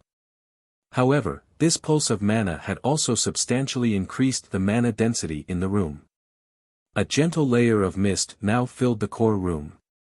If players trained here, they'd likely be able to practice bronze combat techniques without rest. They could train to their heart's content. Following which, Shifeng activated omniscient eyes to appraise the god's heart. Augustus's damaged heart, inferior divine artifact ranked material, this is the barbarian god Augustus's heart and crystallization of eternal energy. When Augustus had fallen, the demon god, Atlok, had secured his heart and repeatedly modified it. Once one has activated the magic array engraved on the heart, the user will be exposed to dense eternal energy for 12 hours. The magic array will require 3 months to recover after each activation. Restoring the magic array's eternal energy is possible by sacrificing one god crystal. Amazing! Atlok had transformed a consumable god's heart into a tool that can supply endless eternal energy. When Shifeng read Augustus's heart's description, he was shocked. Gods' hearts were typically one-time use consumables. When players released the eternal energy contained within, the god's heart would release all of its energy. Eventually, the god's heart would run out of eternal energy and fade from existence. Only a few Tier 5 NPCs could control the release of eternal energy from a god's heart, allowing them to use the item multiple times. Even so, they couldn't change the fact that the god's heart would vanish when it ran out of eternal energy. And yet, Atlok had successfully modified Augustus's heart, transforming it into a tool that could offer endless eternal energy. Shifeng had certainly hit the jackpot this time. It was no wonder why Atlok was so determined to kill him, even using a demon god's legacy as bait. Although one could only use the modified Augustus's heart for 12 short hours, it was more than enough time for players. The only major flaw was the 3-month cooldown. Even so, Augustus's heart was unbelievably amazing. Players would encounter countless roadblocks on their road to higher tiers in God's domain, and it wasn't possible to overcome all of these roadblocks at once. Players would have to face them, one after another. The Tier 3 mana body and Tier 4 mana control were 2 examples. However, Shifeng could overcome them all with Augustus's heart. Moreover, he could use a god crystal to circumvent the cooldown. He was immensely satisfied with his latest endeavor. If word of Augustus's heart spread, all of God's domain would go into a frenzy, including both players and NPCs. Shifeng took a moment to suppress his excitement and began to activate the magic array within Augustus's heart. He was prepared to accept the Heavenly Blue Saint's mana body legacy. However, Shifeng frowned when he examined the array. This magic array was more complex than any he had encountered before. Manipulating it would be intensely challenging, even now that he had become an intermediate master magician. A basic master magician would have no chance of activating this magic array.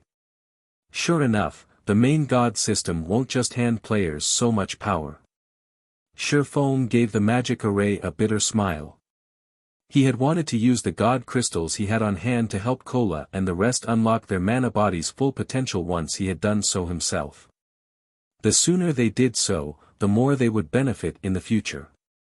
However, it seemed that that wouldn't be possible. Activating Augustus's heart's magic array would be absolutely impossible unless one had become an intermediate master magician. His dream of forming an army of powerful experts had just shattered. Becoming a master magician in God's domain was far easier than becoming a master forger, yet very few players were capable of accomplishing the feat naturally. Reaching every subsequent rank after becoming a basic master magician was incredibly difficult, even more so than rising through the ranks after becoming a master forger. In all of Zero Wing, only Aqua Rose and Violet Cloud had high chances of becoming basic master magicians. Everyone else would still have a long road ahead of them, and 2 players simply weren't enough to form an army. Shaking his head, Shifeng banished his thoughts and began to focus on learning and decoding the magic array. 10 minutes. 20 minutes. 40 minutes. As he completed the final strand of mana's trajectory, Augustus's heart lit with a colorful glow. Streams of purple mist then flowed from the item and into Shifeng. Suddenly, Shifeng felt incredibly comfortable, and his mind was unprecedentedly clear.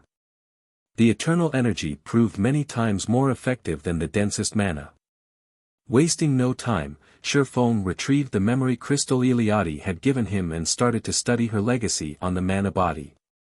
The goddess's mana body technique was more complex than her mana technique legacy. Not only did it contain information on mana and the methods to control it, but it also contained concise information on the structure of mana bodies. According to Eliade's research, the higher a mana body's rank was, the more complex it would be. Subsequently, one would need a more complicated mana control method to use their mana body. An epic mana body was on par with a super large-scale magic array consisting of several hundred smaller arrays. There were many ways to control this super large-scale magic array, but only one would give a player full control over the entire array. They'd have to construct a simple magic array that would allow the user to control multiple core arrays. The more core magic arrays this simple array could control, the more power the super large-scale magic array could exhibit. If Shifeng had tried to process all of the information within the memory crystal before he had obtained Augustus's heart, none even the densest mana would save him from the headache. Fortunately, the eternal energy around him was amazingly beneficial. Not only did it boost his comprehension and memory, but it also allowed him to try to create the simple magic array that was necessary for controlling the flow of mana within his mana body. For a time, Shifeng radiated stronger and weaker mana at random intervals. At his strongest, he radiated dense enough mana to rival that within Stone Forest City, and at his weakest, he radiated roughly the same density as the mana found in ordinary NPC cities. During the process, Shifeng rapidly unlocked more of his mana body's potential. 40%. 55%. 70%. Read latest chapters at Wuxia World. EU. However, as Shifeng continued to unlock his epic mana body, his progress slowed. By the time the memory crystal's duration ended, Shifeng had only reached 82% of his potential. He was still far from 100%. In the 9 hours since he had activated Augustus's heart, he had only unlocked 91% of his mana body's potential. Just as the 12 hours were almost up, an intense wave of mana exploded from Shifeng's body, forming a mist in the core room.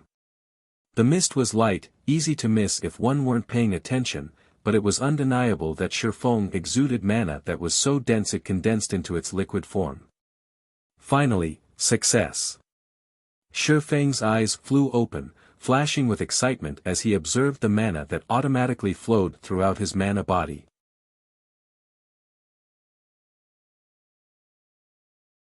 Chapter 2500, Frightening Improvement in God's Domain. Tier 3 NPCs were considered powerhouses that could protect NPC cities. However, players only became powerhouses once they had unlocked their mana body's full potential. Only with a fully unlocked mana body could players enter and leave certain locations freely. If they tried to do so without unlocking their mana body, only death would await them. The Star Tomb regional dungeon's entry requirements were actually quite low. Even Tier 3 players that hadn't fully unlocked their mana bodies could explore the area, albeit barely. In comparison, certain unique areas were full of incredibly corrosive energy, and Tier 3 players wouldn't last more than 5 minutes in these areas without unlocking their mana body's full potential. Unlocking their mana bodies was the only way players could protect themselves against the corrosive energy. This was why players were only considered powerhouses once they had fully unlocked their mana bodies. Most importantly, the skills and spells players used would be far stronger once they had unlocked their mana bodies than those who hadn't.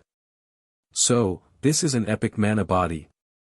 Astonishment colored Shifeng's features as he sensed the dense mana radiating from his body. He had never dreamed that an epic mana body would be this powerful.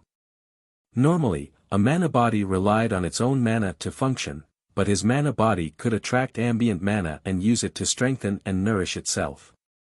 His epic mana body had also coated his body with a thin barrier of mana. The barrier was easy to miss if one weren't paying close attention. It almost felt like a skin-tight suit. It trapped a significant portion of the mana radiating from him, drastically reducing the amount of mana wasted. Not only did this mana barrier improve his recovery, but it also ensured that the mana around him was far denser than normal. The addition of this mana barrier alone doubled or tripled his survivability in the fields, especially in low mana environments. When he fought in such harsh environments, he wouldn't have to worry about losing a significant portion of his combat power. Shifeng tried to manipulate his mana body, guiding the mana around him into his hands. He instantly felt like a black hole as the ambient mana gathered around him. In the blink of an eye, a faint layer of mana mist formed on the surface of his palms. Shifeng's fist then shot out as he punched the empty air. Ping! Space exploded around his fist as if the punch had created a vacuum. Space around him trembled at the power of the strike, and the core room's magic barrier shuddered. With this power, I can now likely solo a mythic monster of the same level, even without my berserk skills. Shifeng gasped when he saw the results of his punch. He had merely executed a normal punch, and he didn't even have his weapons equipped.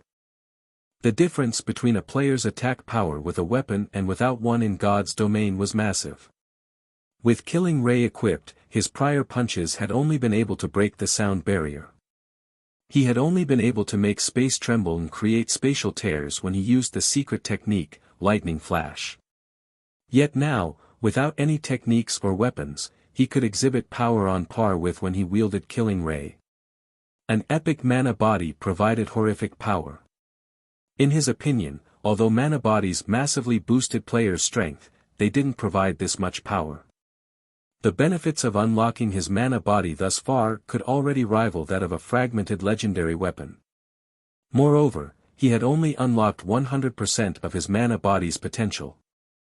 If he could push beyond that, his strength would rise to a whole new level. After 100%, every additional percent would provide tremendous power. As far as Shifeng knew, players had only reached 120% of their mana body's potential in the past. It was easy to imagine how frighteningly powerful 120% of an epic mana body's potential would be. Even transcending tiers would be possible. Elated, Shifeng started to practice Eliade's mana technique.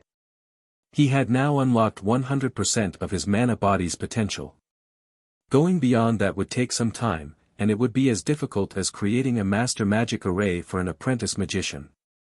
Fortunately, unlocking more than 100% of his epic mana body wasn't the only way to transcend tiers. He could also rely on the help of a mana technique. He had experienced Eliade's Holy Annihilation personally, and despite suppressing herself to Tier 3, the Heavenly Blue Saint's attack could instant-kill or heavily injure Tier 4 beings. If Shifeng could master Eliade's Holy Annihilation, the mana technique would prove significantly helpful. He hadn't been able to learn the technique earlier since he hadn't unlocked his mana body fully yet, but now that he had, he could truly practice the Holy Annihilation. Mana techniques weren't like combat techniques. Combat techniques consumed the user's stamina and concentration, but mana techniques, on the other hand, only consumed concentration. Players generally avoided using combat techniques in harsh environments, trying to conserve their stamina due to the heavy burden the environment placed on them. However, with a few exceptions, these harsh environments did not affect players' concentration consumption. Hence, God's domain's experts that had grasped mana techniques, whether self-taught or learned from the system, had an easier time exploring the world, especially the maps with harsh environments. Now that Shifeng had achieved his goals in visiting the Western continent, he needed to search for Solomon's sword's remaining fragments to maintain his advantages and pave a smoother path for Aqua Rose and his other comrades as they aimed for Tier 4. If he put the task off, it would only be a matter of time before the various superpowers, with how fast they were developing, would overpower Zero Wing. If he could learn Iliadi's mana technique now, not only would he have a much better chance of securing the fragments of Solomon's sword, but he could also teach the technique to Aqua Rose and the others. As Shifeng tried to mimic the way Iliadi had executed the first sword, Light Shadow, the more the heavenly blue saint amazed him. Iliadi's mana technique even seemed slightly stronger than the mana techniques the demon god, Atlok, had used. The first sword, Light Shadow, used all 7 elements, and executing the strike proved even more difficult than Lightning Flash, a bronze combat technique. Shifeng needed to channel and gather his mana for several seconds before he could attempt to execute Light Shadow. Atlok had also needed some preparation time before executing his mana technique. The demon god had spent several seconds preparing the black hole, the last attack he had used against Shifeng. Even though Atlok had executed the mana technique through his phantom, that phantom had still been at the Tier 5 standard. The goddess, on the other hand, had executed Light Shadow, Holy Devour, and Holy Annihilation without any preparation time whatsoever. On the contrary, it has seemed as if she had been able to pause her technique, releasing her attack when she needed to in a systematic manner. When Shifeng thought about that fight, he realized the intervals between each of her attacks had been exactly the same. Even at the Tier 3 standard, Iliadi had accomplished the feat as Shifeng continued to practice Light Shadow. However, he was able to reduce the time he needed before executing the technique. Initially, he spent nearly 8 minutes preparing his strike, but now, he could do so after around 5 minutes. The more Shifeng practiced, the more he understood about mana control. 2 hours. 6 hours. 12 hours. Read latest chapters at Wuxia World. EU. While Shifeng was immersed in his training, he received a call request from Phythalia. Guild leader Black Flame, Mythology's people are back. They are all gathered in the Starlight bar, and I think they've found a way to deal with your divine dragon. More of them have arrived, as well. Now, there are more than 30 players in their group, Phythalia reported with a somber expression. Dealing with the dozen-plus experts had already been a struggle, but now, more than double had shown up in the Starlight Fortress. Even if Zero Wing, Divine Tribe, and Hell Legion gathered all of their peak experts in the fortress, suppressing these mythology players would still prove difficult. They've returned so soon. Shifeng muttered in surprise. However, when he glanced at the time, he realized that he had been training for over half a day. It had felt like time had passed even more quickly than when he had worked to unlock his mana body. He then sheathed his swords and grinned. Alright, I'll be right there. With that, Shifeng disconnected the call and left the core room. You're tuning in to the Han Li's Wuxia Chronicles YouTube channel.